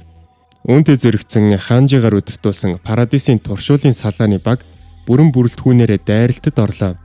Тэдний зарим нь титаны эсрэг их буунуудыг устгаж, зарим нь Марлигийн нэмэлт хүчийг хааж, харин армийн усан бомбт дээр өөрийн үргийг гүйцэтгэх хэр болвоо. Энэ хооронд зойрон төгжигдсэн Пик, Порко хоёрыг Марлигийн цэргүүд арай гэж олж гаргаснаар тэд ч мөн тулааны талбар руу яаран иржээ. Тэгсэн энэ үед аянгат жаданд өрцөг Вархаммер титан ч буцаа босоод ирдэг. Үүнийг харсан Эрен нэг чухал зүйлийг анзаарсан нь Вархаммер титаны сул тал хүзүүндээ биш, харин газар доор нуугдж байлаа. Энэхүү титан нь эзэмшигчээ газар доороос урт махан кабель утсаар холбож удирддаг хүүгэлдэй шиг бүтцтэй байваа. Ингээд дээрэн газар доороос Лара Тайберийн жинхэнэ биеийг олж илрүүлэн өнөө холбосон кабелийг тас татаж авснаар Вархаммер титаныг бүрмөсөн идэвхгүй болгож чадлаа. Гэвч Лара өөрийгөө ааны шиг талс дотор хамгаалцдаг. Ингээд тухайн талст нь маш хатууд бол Эрен түүнийг шууд идэж чаддгүй. Яг энэ үед Порко эрүүт титан болж хуураад Эрений хүзүүг ардаас нь тасгаацгаар улайран дайрсан ч хүндрэлтний хамгийн хүчрхэг дайчин гэгддэг Леви маань гинт гарч ирээд Поркогийн эрүүний булчин шүрмсийг хормын дотор тас завчснаар Эрен аврагдаж чаддгаа. Яг энэ үед зөвхөн Поркош тулааны талбарт ирсэн байсангүй. Пикч мөн өөрийн тэрэг титан дээрээ Марлигийн цэргээр удирдуулсан асар хурдан пулематыг зоочгсон Парадисын цэргүүдийг хайр найргүй буудаж эхэлдэг. Энэхүү явган цэргийн эсрэг зэвсэгт 3D маневрын төхөөрөмжтэй цэргүүдийн хувьд жинхэнэ утгаараа үхлийн аюулайлаа. Үүгээр зогсохгүй энэ бүх жүжигийн гол найруулагч Зиг Аратан титан болж хуураад дайны талбарт сүр хүчтэйгээр гарч ирдэг. Мэдээж Парадисын цэргүүд Зигийн энэ үйлдэл бол зүгээр л Марлигийнхнийг хуурах гэсэн жүжиг гэдгийг мэдж байлаа. Тэр дундаа Леви Ахмад Зигтэй хамт жүжиглж түүнийг олонний нүдэн дээр устгах даалгаврыг авсан байв. Яг энэ үед Либерио дүүргийн усан бомбт дээр Марлигийн Тэнгисийн флот мянган цэргүүдээ дайны талбар руу илгээхээр бэлдэж байлаа. Гэвч тэнд Парадисын ганцхан дайшин тэднийг хүлээж байсан армийн байлаа. Армийн ямар ч эргэлзээгүйгээр Колоссал титан болж хууран түүний хууралтаас үүссэн асар том хүчтэй атомын бөмбөг шиг дэлбэрэлт Марлигийн хэдэн 10 байлдааны хөлөг онгоц усан бомбтыг юу ч хүн үнс нуран болгон хуургаж олон мянган цэргийг нэгэн зэрэг устгаж орхиваа. Энэхүү аимшиг дэлбэрэлтэд Марлигийнхан алмайран цочирдож байх хооронд Леви Ахмад төлөвлөгөөний дагуу Аратан титан руу дайрч Зигийг алсан мэд жүжигээ амжилттай гүйцэтгэлээ. Үүний зэрэгцээ Саша болон туршуулын салааныхан аянгад жадаар Пикийн тэрэг титаныг тасралтгүй бөмбөгдөж түүнийг хөдөлж чадахгүй болтол нь бут нэргэв. Одоо дайны талбарт ганцаараа үлдсэн Порко байлаа. Яг энэ үед Ханжи Онянкопанаар удирдан чиглүүлсэн агаарын хөлөг дайны талбар дээр гарч ирэв. Усан бомбтыг устгасан арминч мөн амжиж хөлөг дээр гарсан байлаа. Агаарын хөлөг гарч ирэхэд Порко анхаарлаа алдаж хөлөг рүү үсэж товтлохыг завдсан ч Микаса түүн рүү дайрч унагдаг. Ингээд хөлгөө болсон Порко Гэрин шууд барьж аваад хоёр гарын тас татаад түүнийг ямар ч хөдөлгөөнг болгожээ. Үүний дараа Эрений хийсэн зүйл үнэхээр суут байлаа. Тэрээр Лара Тайберийн хамгаалтын талцдыг хагалахын тулд Поркогийн эрүүт титаны асар хатуу шүд эрүүг ашигласан юм. Ингээд маньхон Ларагийн талцдыг Поркогийн аманд хийж хүчээр шахаж хагалуулснаар Эрен Вархаммер титаны цусыг ууж түүний хүчийг өөрийн болгож чадлаа. Ингээд зогсохгүй Эрен Поркогч мөн идэхээр завдтал гинтгэн титаны хувирлын хурц гэрэл цацарлаа. Энэ бол Райнер байв. Райнер өмнө нь Эрений хувирлын дэлбэрэлтэд өөрөө маш хүнд бэртэж дээр нь тулдах ямар ч хүсэлгүй болсон байдаг. Гэтэл Фалко Габи хоёрын тусламжгүй хашгирах дуугаар маньхүү эргэж иржээ. Ингээд Эрен Райнерыг маш амархан унагсан ч Райнер эцсийн хүчээр Порког Эрений гараас булаавч аварч чадлаа. Энэ үед Эрений хүч шавхагдсан байсан тул тэрээр Порког орхиж Микасагийн хамт Ханжигийн агаарын хөлөг рүү яаран гардгаа. Агаарын хөлөгт гармагц Леви Ахмад Эренийг нөгөө л алдар төшөглөлтөөр өшгөлж унгаанаа. Учир нь Эрений дур мэдийг хийсэн энэ бүх үйлдэл Марли руу хийсэн дайралт нь Парадисын удирдлагуудын зөвшөөрөлгүй хийгдсэн зүйл байлаа. Леви болон түүний нөхдүүд Эренийг Фалкогоор дамжуулж явуулсан өнөөх захидлуудаас болж түүнийг өхүүлэхгүй тулд ямар ч сонголтгүйгээр энэ аюултай тулаанд ирсэн байжээ. Ингээд цэргийн хууль дүрмийг зөрчсөн Эрен Парадис аралд очмогцсон чоронд хоригдохоор болж хөлөг Парадисын зүг хөдлөлөө. За тэгсэн яг энэ үед Габи хөлөг дээрээс нэг цэргийг буудаж унгаад 3D төхөөрөмжийг нь ашиглаад дээшээ гараад цаашааг буудаад алчдаг. Харин Зикийг Леви Ахмадын удирдсан тусгай багийнхны хатуу хараа хяналтаар авраг модтой оруу авч одов. Харин Фалко Габи болон Эленагийн нөхдийг бүгдийг нь Фикшс командлагчийн тушаалаар тус-тусад нь саатуулан хоржээ. Эрен Либерод хийсэн энэхүү гинтийн дайралт дэлхийд дахинд асар том цочрол өгöd байлаа. Тэрээр дэлхийн олон орны удирдагчид элчин сайд нар жирийн иргэд тэр жайтугай гимзэмгүй бяцхан хүүхдүүдийг ч ялгаагүй хөнөөсөн. Үнэн дээр Парадис арлын удирдлагууд болон цэргүүд Рамплингийг ашиглах төлөвлөгөөг дэмжиж байсан ч энэ нь зөвхөн дэлхийд дахинд айдас төрүүлж зэвсэг хураах замаар инх тайвныг тогтоох зорилготой байлаа. Яг л манай бодит амьдрал дээр бол том гүрнүүд цөмийн зэвсгийг дэлбэлэхийн тулд биш, харин бие биенээ айлгаж тэнцвэрийн хадгалан дайныг тогтоон барих зорилгоор эзэмшдэг шиг Парадисийн үүнийг зүгээр л хамгаалтын бамбай болохыг хүссэн хэрэг. Түүнээс гадна Парадисын цэргийн удирдлагууд Зик Елена Эрен 3-ын нууцаар тохиролцсон ээлжийн үндэснийг өргүү болгох төлөвлөгөөний талаар огт гадарлаг байлаа. Эрений дур мэдсэн үйлдэл Парадисийнхны төлөвж байсан дипломат замаар инх тавныг тогтоох бүх боломжийг үгүй хийвэ.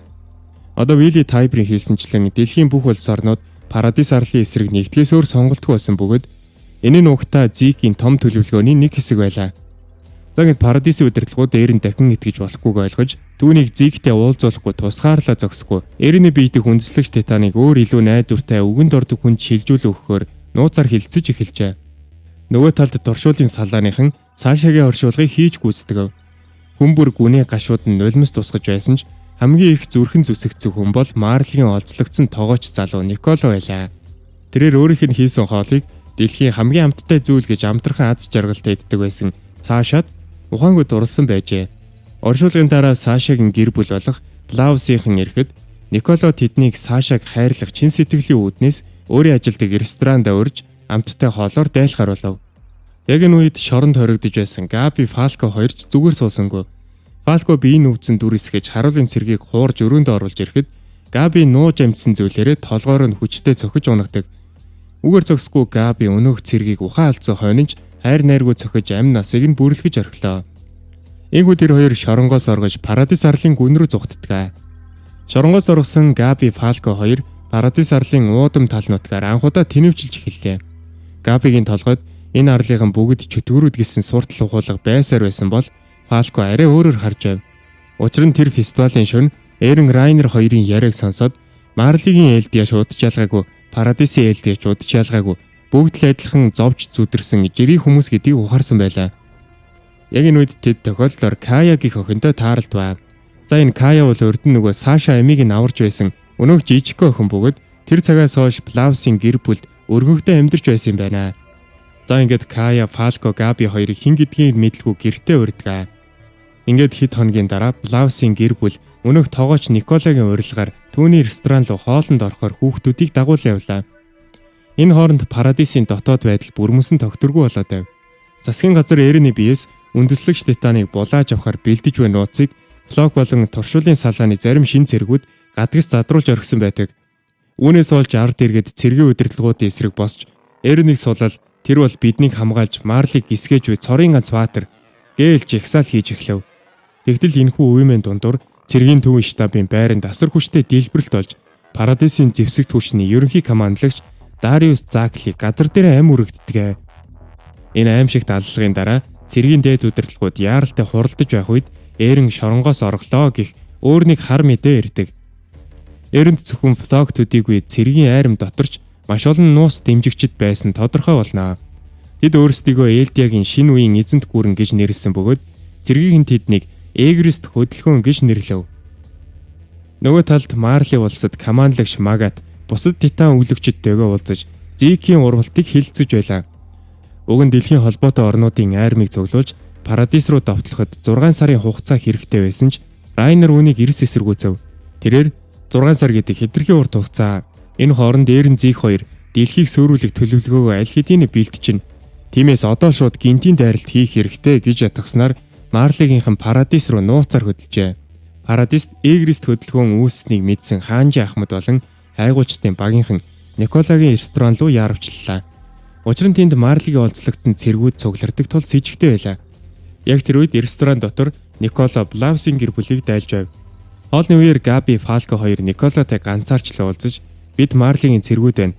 Чамайг авахаар ирлээ гэж хэлэхэд Николо огт баярлсангүй. Тэрээр Элдиачуудыг чөтгөр биш гэдгийг ялангуяа Сашаг хараад хүн төрлөختнийг хайрлаж сурснаа хэлв. Гэвч Николод нэгэн том нууц зовлон байсан.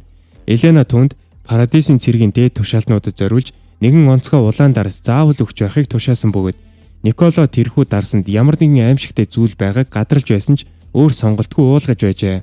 Гэтэл яг энэ үед Габи тэнэг юм шиг тэр чиний хайртай гэд байгаа Саша гэдэг охины чинь Либериод би өөрийн гараар буудаж алсан гэд бахархалтайгаар хэлждэг. Үнийг сонсон Николагийн уур хилэн галзуурал дээд цэгтээ хурж ширээн дээрээсэн өнөөх шилтэй улаан дарсыг шүүрч аваад Габигийн толгой руу цохихоор далайдгаа.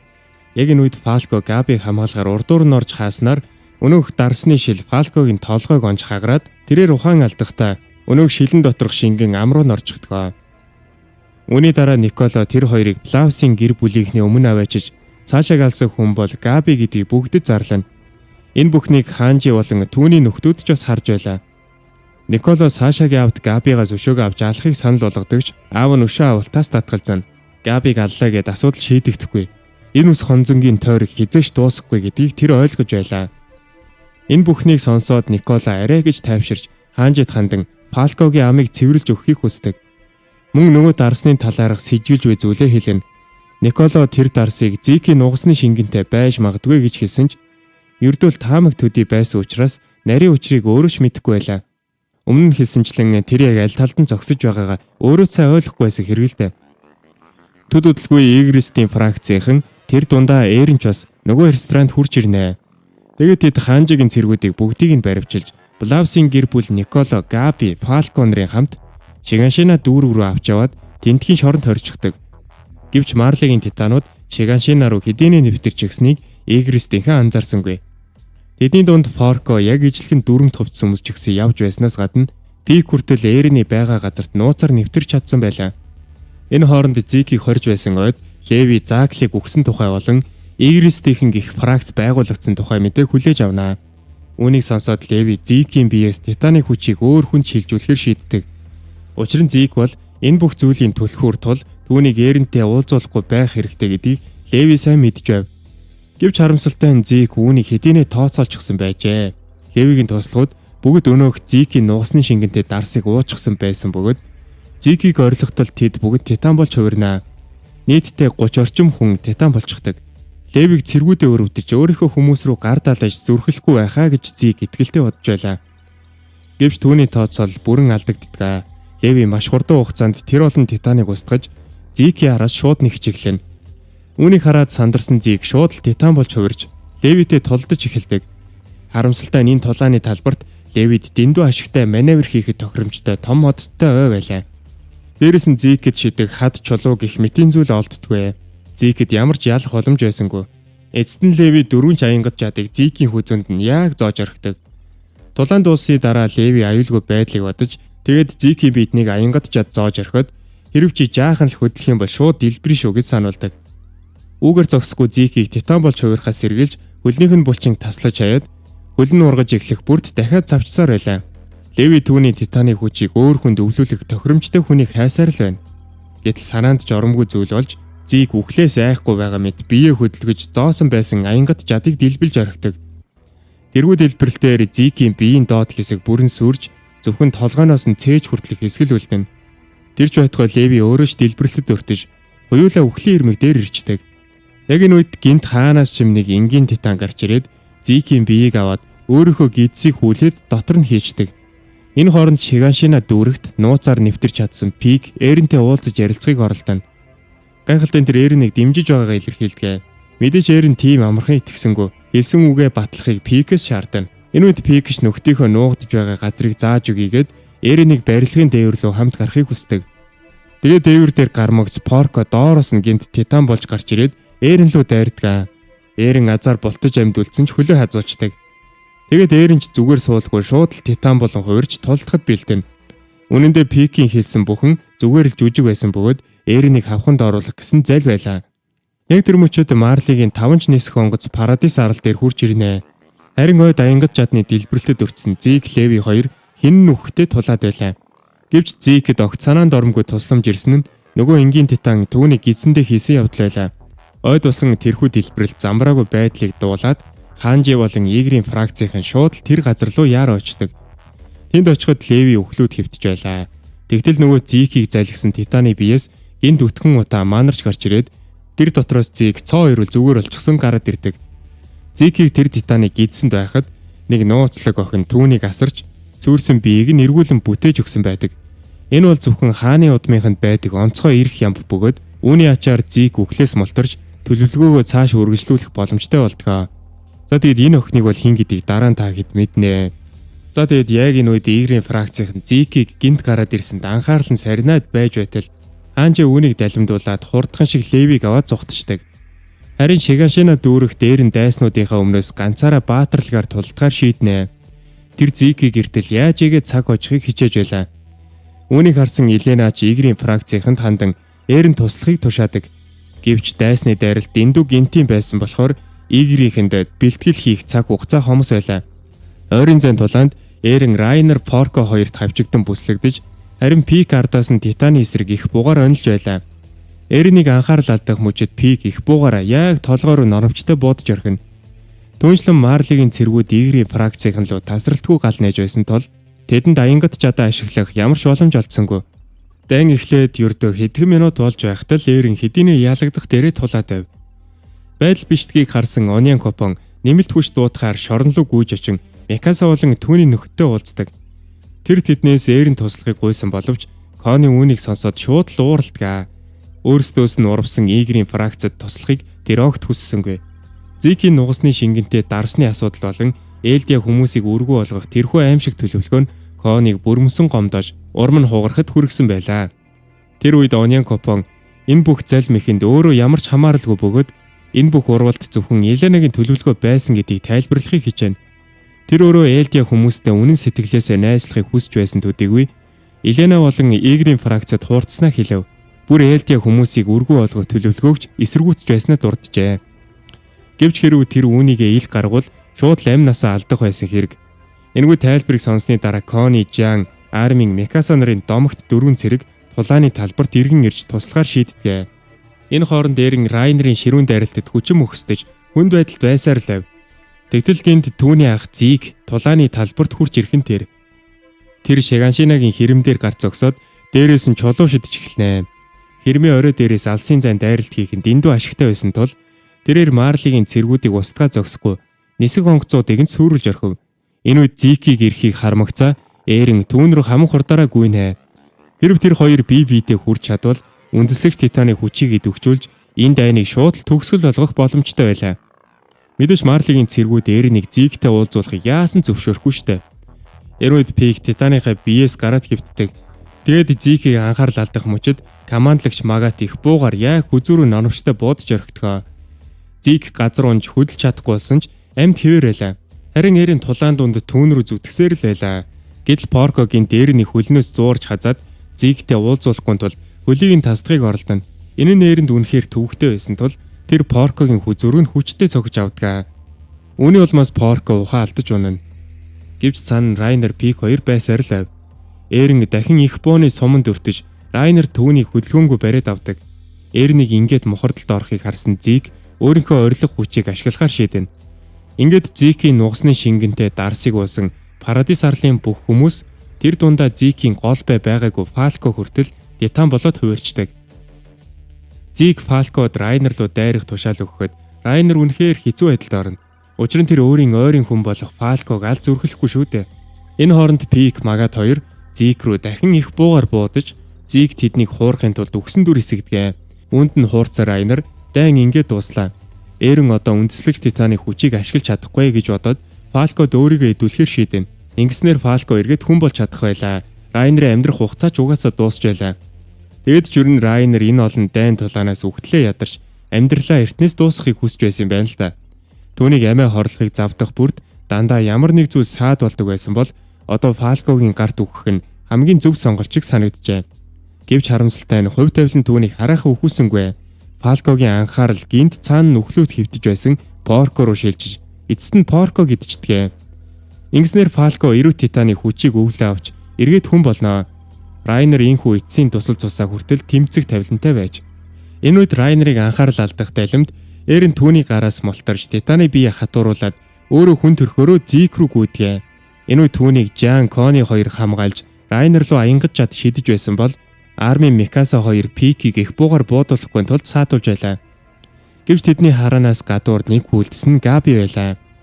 Хинч анзаараагүй байтал Габи Титаны эсрэг Винтовор Эйрэнийг онилж байгаад буудаж орхин тэр. За тэгээд үүний улмаас хүн бүхний мэддэг зураглал буюу Эйрэний толгой тас үсэрдэг хэсэг энд гардаг. Тэгсэн ч хувь тавилан түүний талд байлаа. Зиг Эйрэний тасарсан толгойг яг амжиж барьж авснаар тэр хоёр Титаны координат буюу их сурвалжийн ертөнцид нэвтэрч чаддаг. Энэ нь Зиг Эйрэн хоёр үндэслэх Титаны хүчийг идэвхжүүлж чадлаа гэсэн үг юм. Энэхүү газар нь бүх Элдиа үндэстнүүд хоорондоо холбогддог сүлжээ бөгөөд үе үеийн Титан өвлөгчдийн дурсамж болон Титаны хүч нь бүгдийн дорчдын байна л да. Хэрв Титан өвлөгч хэн нэгэнд идүүлээг үхвэл Тэр хүчин энэ газарт эргэж ирээд координатаар дамжин өөр нэгэн Элдиа хүүхдэд санамсаргүй байдлаар очдог байна. Товчгоноор хэлбэл энэ газар бол Элдиа хүмүүсийн хувьд сервер бөгөөд Титаны онцгой үлдвэр гэсэн үг. Тэргүй нууцлаг ертөнцид Зик Эрен хоёр өмнө нь Зикийн биеийг эдгэж өгсөн өнөөх нууцлаг охинтой уулзнаа. За тэгсэн тэр охин хэн байсан гэж бодоно. Нөгөө л анимын бүхэл үед Юмир гэж яригадаад байдаг байсан анхны үндэслэх Титан болох Юмир Фриц байлаа. Энэ үед Зик Эрен тандан Юмир тушааж бүх Элдиа хүмүүсийг өргөө болгохыг шаарддаг. Гэвч Эрен санаанд оромгүйгээр түүнээс татгалзах нь тэрэ. Ингэснээр Эренний жинхэнэ үзэл бодол илуулж тэр зөвхөн энэ газарт л нэвтрэхийн тулд Зиктэй санал нэг байгаа дүрсгэж байсан тодорхой болдог. Эрен Юмирээс хүчээ зээлүүлэхийг хүссэн ч Юмир түүний тушаалыг эсэргүүцэв. Учир нь Юмир зөвхөн хааны удмын хүн болох Зикийн үгэнд л ордог байлаа. Жинхэнэ утгаараа бол Юмир ердөө л бусдын тушаалыг үг дуугүй дагдаг боол байсан юм байна л та. Учир нь 2000 жилийн өмнө Юмир ердөө л нэг жижигхэн тосгонд амьдардаг игэл жирийн охин байжээ. Гэтэл нэг өдөр тэдний тосгон руу анхны хаан Фрицээр удирдуулсан Элдиагийн хаан тулсынхан гинт дайрж орж ирсэн байдаг. Хаан Фриц Юмирийн тосгоныг үнсэн товрог болгоод амьд үлдсэн хүмүүсийг боол болго авч явж л дээ. Удалгүй Юмирийг хааны малын хашаанаас гахаа алдсан хэрэгт хилсээр гүтгэж хаан Фриц түүнийг араадан шиг ангуучлах аимшигт ялаар шийтэгдэгэ. Тэд Юмирийг зүгээр л урагшаа гүйлгээд араас нь нохой тавьж ном сумаар харваж хөөж гарав. Энэ бол тэгээд үнэхээр хүний яснаас гажууд шийтгэл байлаа. За тэгээд Юмир амиа аврахаар сандран гүйж явсаар нэг нь нууцлаг том модны завсраар нуугдахаар ордог. Гэвч дотгош ормогцоо хөл алдан халтарч газрын гүндэх ундрахтай усанд живжигдэх юм аа. Яг тэр үед түүний биед хачин жигтэй шимэгч хорхой наалдсан бөгөөд Алюсия Гина гигддэг тэрхүү нууцлаг биед Юмирийг анхны Титан болгон хувиргасан түүхтэй.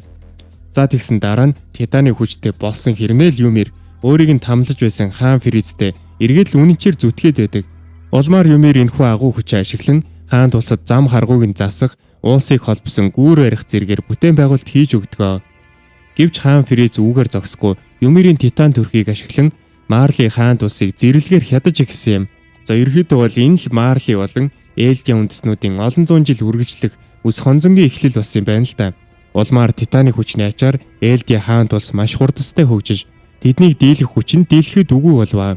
Тэд энэ хүчээрээ дэлхийг бүрэн эзэгж байсан учраас Элдиа үндэстнүүд ирээдүйд хэдэн зуун жилийн турш дэлхий дахинд үзий ядагдах шалтгаан болсон хэргэлтэй. Юмирийн байгуулсан энэ гавьяаг үнэлж Фриц хаан түүнд өөрийнх нь ургийг тээх хэрэг болгодог. Тэд албан ёсоор гэрэлсэн хэсэг нь тодорхойгүйж тэр цагаас хойш Юмир нэрнийхээ ард Фрицкийн овгийг залгах болж улмаар Мария, Роуз, Сина гэдэг 3 охин төрүүлж өгчээ. Үүнээс 13 жилийн дараа Юмирийг насаа эцэслэхэд Фриц хаан 3 охиндоо ихэнхээ биеийг идэж хүчийг нь өвлө авахыг тушаадаг. Энэхүү хүч шилжих мөчид координатын ертөнцид анхны 3 салаа мод ургаж эхэлсэн түүхтэй байт юм байна. Цаг хугацаа өнгөрөх тусам Юмирийн үр сад олширч Титаны хүчийг үеэс үед өвлүүлснээр нөгөө модны салаа улам бүр томорсоор байлаа. Энэ бүх хугацаанд Юмир координатын ертөнцид ганцаараа элсээр янз бүрийн Титануудыг урлан бүтээж үр хоочтой хүчээ зээлүүлсээр ирсэн байдаг. Парадис арлын хэрмэн дотор нуугдсан сая колоссал Титануудыг хүртэл Юмир өөрөө элсээр уралсан бөгөөд энэ нь Элдиагийн дарангууллыг зогсоохоор шийдсэн 145 дахь үеийн хаан Карл Фрицийн тушаал байсан байж таарлаа. Үнэн дээр үндэслэгч Титаны жинхэнэ төрх нууц нь ердөөлийн 50. Хааны удмынхны тушаалыг үг дуугүй дагдаг нэгэн бол Бурхан эсвэл чөтгөр гэж олон зууны турш үргэлжлэгдэж зүхэгцээр ирсэн өнөөх үндэслэгч Титан чинь үнэн дээр насан туршдаа зовж чаналсан бяцхан охин байсныг хинч мэддэггүй байлаа. Ингээд буцаад одоо цагтаа ирэхэд Зик Эрнийг дагуулan өнгөрсөн үеийн дурсамжуудаар аялуулж эхэлнэ. Тэр Эрэнд өөрсдийнх нь аав Гриша Игэр ямар аимшигтай бузар хүн бэ гэдгийг харуулахыг хүсэж байв. Зикинүүдээр бол Гриша бол маш муу аав төдийгүй энэ бүх дайн тулааныг өдөөсөн гол буруутан байлаа. Зик энэ бүхнийг харуулж байж Эрний үзэл бодлыг өөрчлөө гэж найдаж байсан хэрэг юм байна л да. Аав нь Эрний тарихыг угаачихсан гэж тэр бодож байв. Гэвч үнэн хэрэгтээ бүх зүйл яг эсрэгээр байлаа. Эрен аавынхаа тарихыг угаасан байж таарав. Энэ бүхэн довтлогч Титаны агуу хүчний ачаар болсон хэрэг юм байна. Тэрхүү Титаныг өвлөгчд өмнөх болон ирээдүйн өвлөгчдийнхөө дурсамжийг харж чаддгаа гэж өмнөх хөлөр дээр ярьсан шүү дээ. Тийм ч учраас Крүгер бүр төрхөөс нь өмнө армийн Микаса нарын нэрийг мэдж байсан хэрэгэ. Крүгер тэр үед ирээдүгээс ирэх Эрний шивнийг сонсож байж л дээ. Аав Гришагийнх нь Парадис арал руу нэвтэрсэн. Тэгэд гэрэлсэн. Эцэст нь Фрида Рейсийн гараас үндэслэгч Титаныг булааж авсан гэд бүхий л үйлдэлийг одоогийн буюу Тухайн үедээ ирээдүйн эрен цаанаас нь удирдан чиглүүлж байсан хэрэг болж таардаг. Хэрэв норж ээж нь Титанд идүүлж өгөх тэрхүү харанхуй ирээдүйг Эрин аавдаа урьдчилж харуулсан байдаг. Тэгээд ээлжийн үндэстнийг аврах цорын ганц арга бол хааны гэр бүлээс үндэслэгч Титаныг хулгайлах явдал гэдгийг аавдаа итгүүлж чадсан юм. Өөрөөр хэлбэл Эрин цаг хугацаагаар аялж энэ бүх төлөвлөгөөг өнөөдрийг хүртэл маш нарийн зохион байгуулж ирж л дээ. Хэд хэдэн дурсамжаар аялсны эцэст тэр хоёр буцаад координатын ертөнцид ирлээ. Энэхүү аимшигт үннийг мэдсэн Зиг бүр мөсөн сандарч Юмирт хандан бүх ээлжийн хүмүүсийг тэр даруй үргүү болохыг тушаадаг. Энэ үед Юмирч тушаалыг дагахаар координатын төв рүү алгуурхаа алхаж эхэлнэ. Үүнийг харсан Эрин зүгээр суусангүй. Юмирийн араас гүйж очоод түүнийг тас тэрэн авдаг. Тэгээд тэрээр чи бол боол биш, бурхан ч биш. Зүгээр л игэлж ирийн хүн. Чи хинийч тушаалыг дагах албагүй. Энэ бол чиний шийдвэр. Одоо эндээ үрдүүлдэх үү? Эсвэл энэ бүхнийг ингэж цэгцлэх үү? гэж хэлдэг. Эрин Юмирийг үнэхээр өрөвдөж сэтгэлийг нь ойлгож байсан ганц хүн байлаа. Юмир хэдэн мянган жилийн турш ямар их зов чаналсныг ганцхан Эрин л мэдсэн хэрэг. Ингээд охин олон зууны турш дотроо нууж явсан гомдол нулимсаа асгаруулan уйлж улмаар өөрийн бүх хүчийг Эринд даатхан шилжүүлдэг. Яг тэр мөчөд бодит ертөнцид Эрин шууд л авраг үндэслэгч Титан болон хуурж Парадис арлын бүхэл хэрмүүд нэгэн зэрэг нуран унж дотор нь байсан мянган колоссал Титанууд эцэст нь суллагдах нь тэрэ. Тэгээд Эрин координатын ертөнцөөр дамжуулан дэлхийд аярах бүх айлдын хүмүүстэй холбогддог. Тэрээр дэлхийн ертөнцийг соёл иргэншилтэйг хамт газрын хөрстэй тэгшилж зөвхөн өөрийн төрсөн нутаг болох Парадис арлыг л үлдээх болно гэдгийг бүгдэд зарладаг. Эрний энэхүү сэргэлтийг харсан Марлигийн цэргүүд шууд бууж өгч дайн тулаанаа зогсов. Гэвч Шиганшина дүүрэгдэх замбраагүй байдал хараахан дуусаагүй байлаа.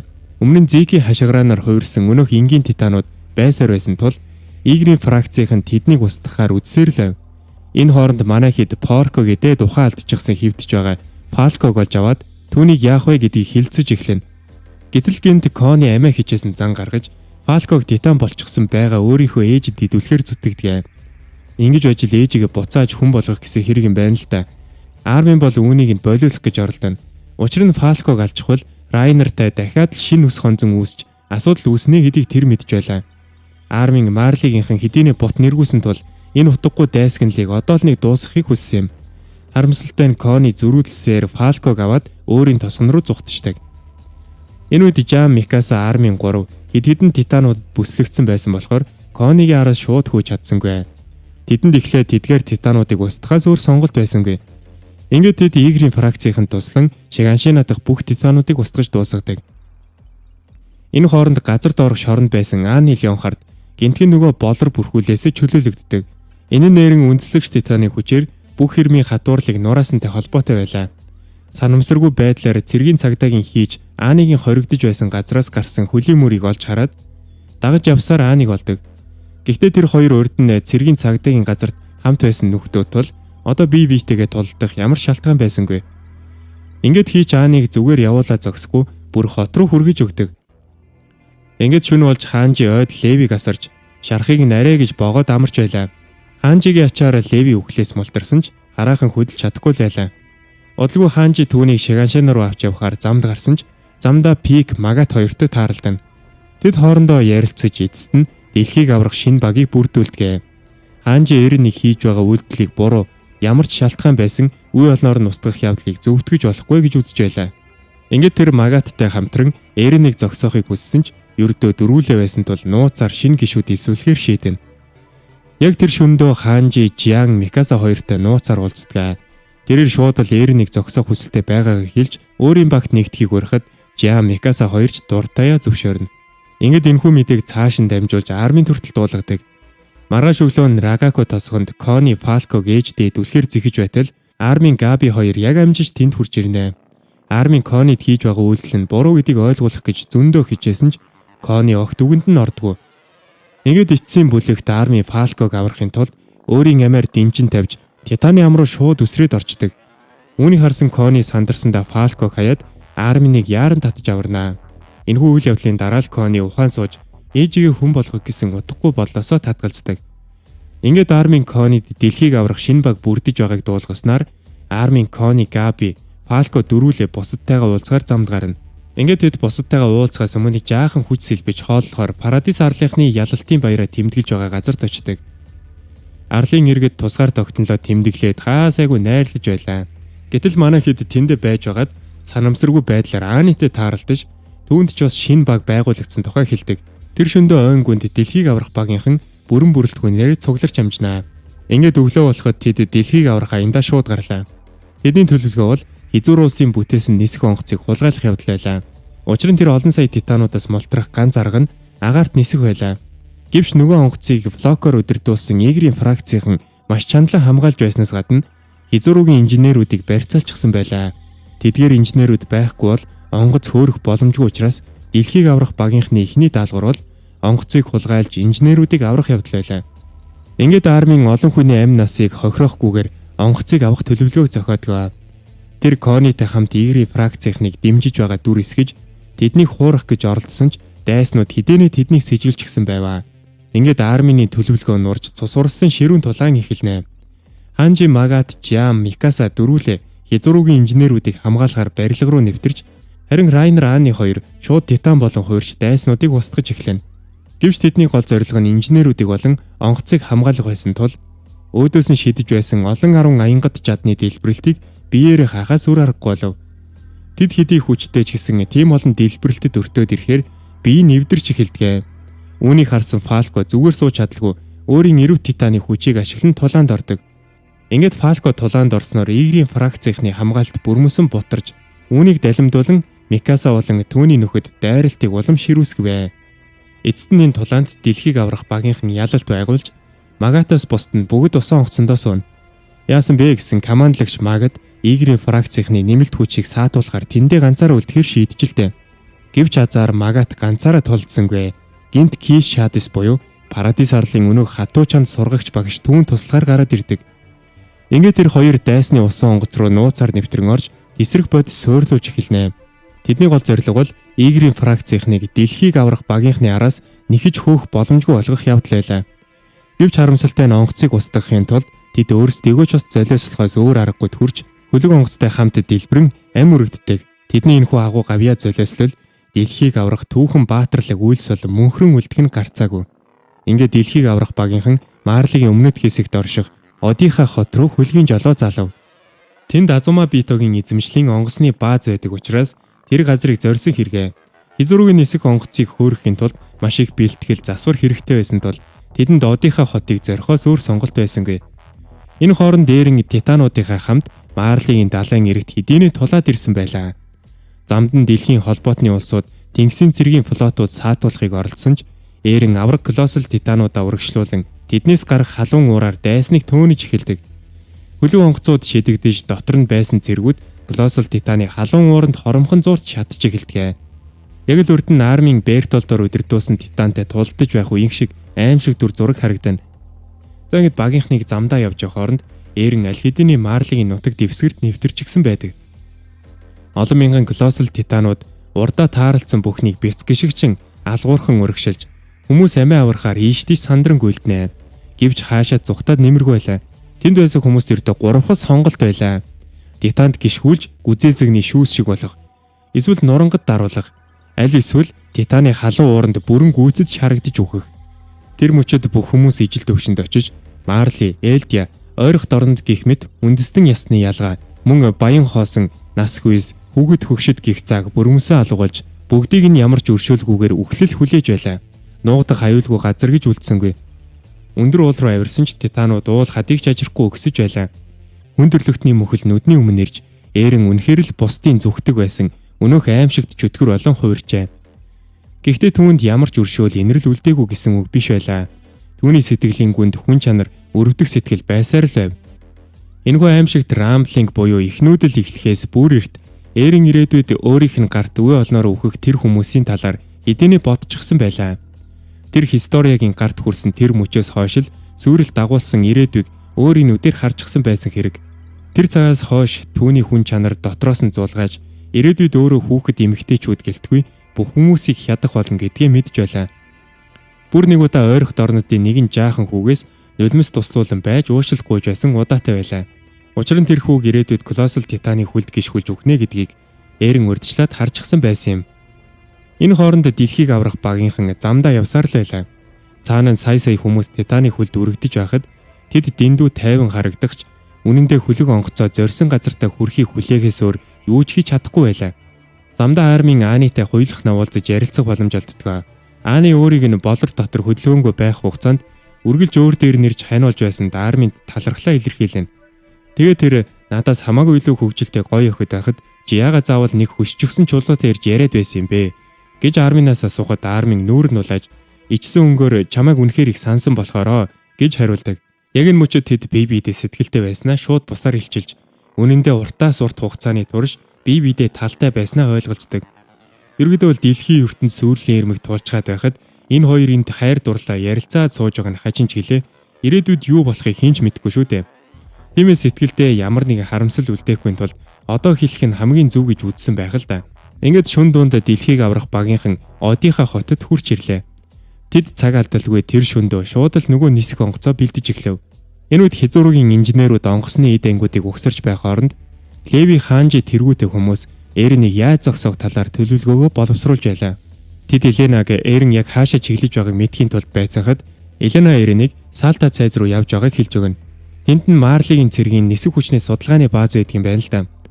Агаарын дайралт бол титануудын цорын ганц сул тал байсан учраас Эрен хамгийн түрүүнд тэрхүү нисэх онгоцны баазыг устгахаар зорж байгаа нь логикийн хувьд туйлын зөв байлаа. Энэхүү үнэтэй мэдээллийн ачаар багийнхан одоо яг хаашаа явхаа тодорхой мэдж ав.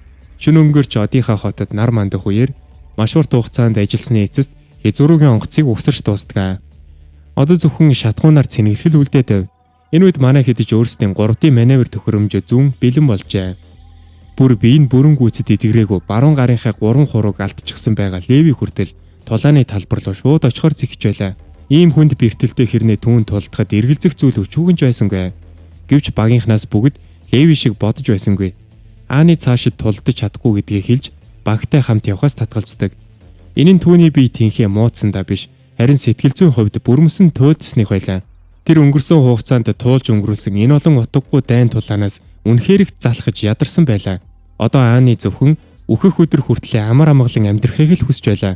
Энэ үед багийнхнаач түүний энэ шийдвэрийг бүрэн ойлгож дэмждэг. Ингээд Ани усан онгоцондоо Киоми Фалко, Габи нарыг хамт үлдэхэр болов. Габи Фалко хоёр тулдахыг хүсэж байсан ч насанд хүрээгүй хүүхдүүд байсан учраас тэднийг тулааны талбар руу явуулахыг зөвшөөрсөнгүй. Тэднийг Аниг адил амар амгалан амьдруулахыг хүссэн хэрэг. Ингээд манай хэдийг хөөхөд бүрэн бэлэн болж байтал хэний санаанд ороогүй зүйл болж влог хүнд бэртчихсэн амь тэмцээр гарч ирхэн тэрэ. Тэр парадис арлаас эхлээд энэ хот хүртэл усан онгоцны ёроолоос зууралдаж явсаар ирсэн байж таарваа. Ингээд влог хамаг байдаг хүчээ шавхан байж нөгөө нисэх онгоцыг эвдлэхийн тулд гал нээшдэг. Үүнийг хармагцаа Микаса рефлексээр 3D төхөөрөмжийнхөө дэгийг харваж влогийг газар дээр нь шууд цааш харуулнаа. Гэвч харамсалтай нь влог амьсгал хураахаас өмнө онгоцны шатхууны савыг нүхлээд амжчихсан байдаг.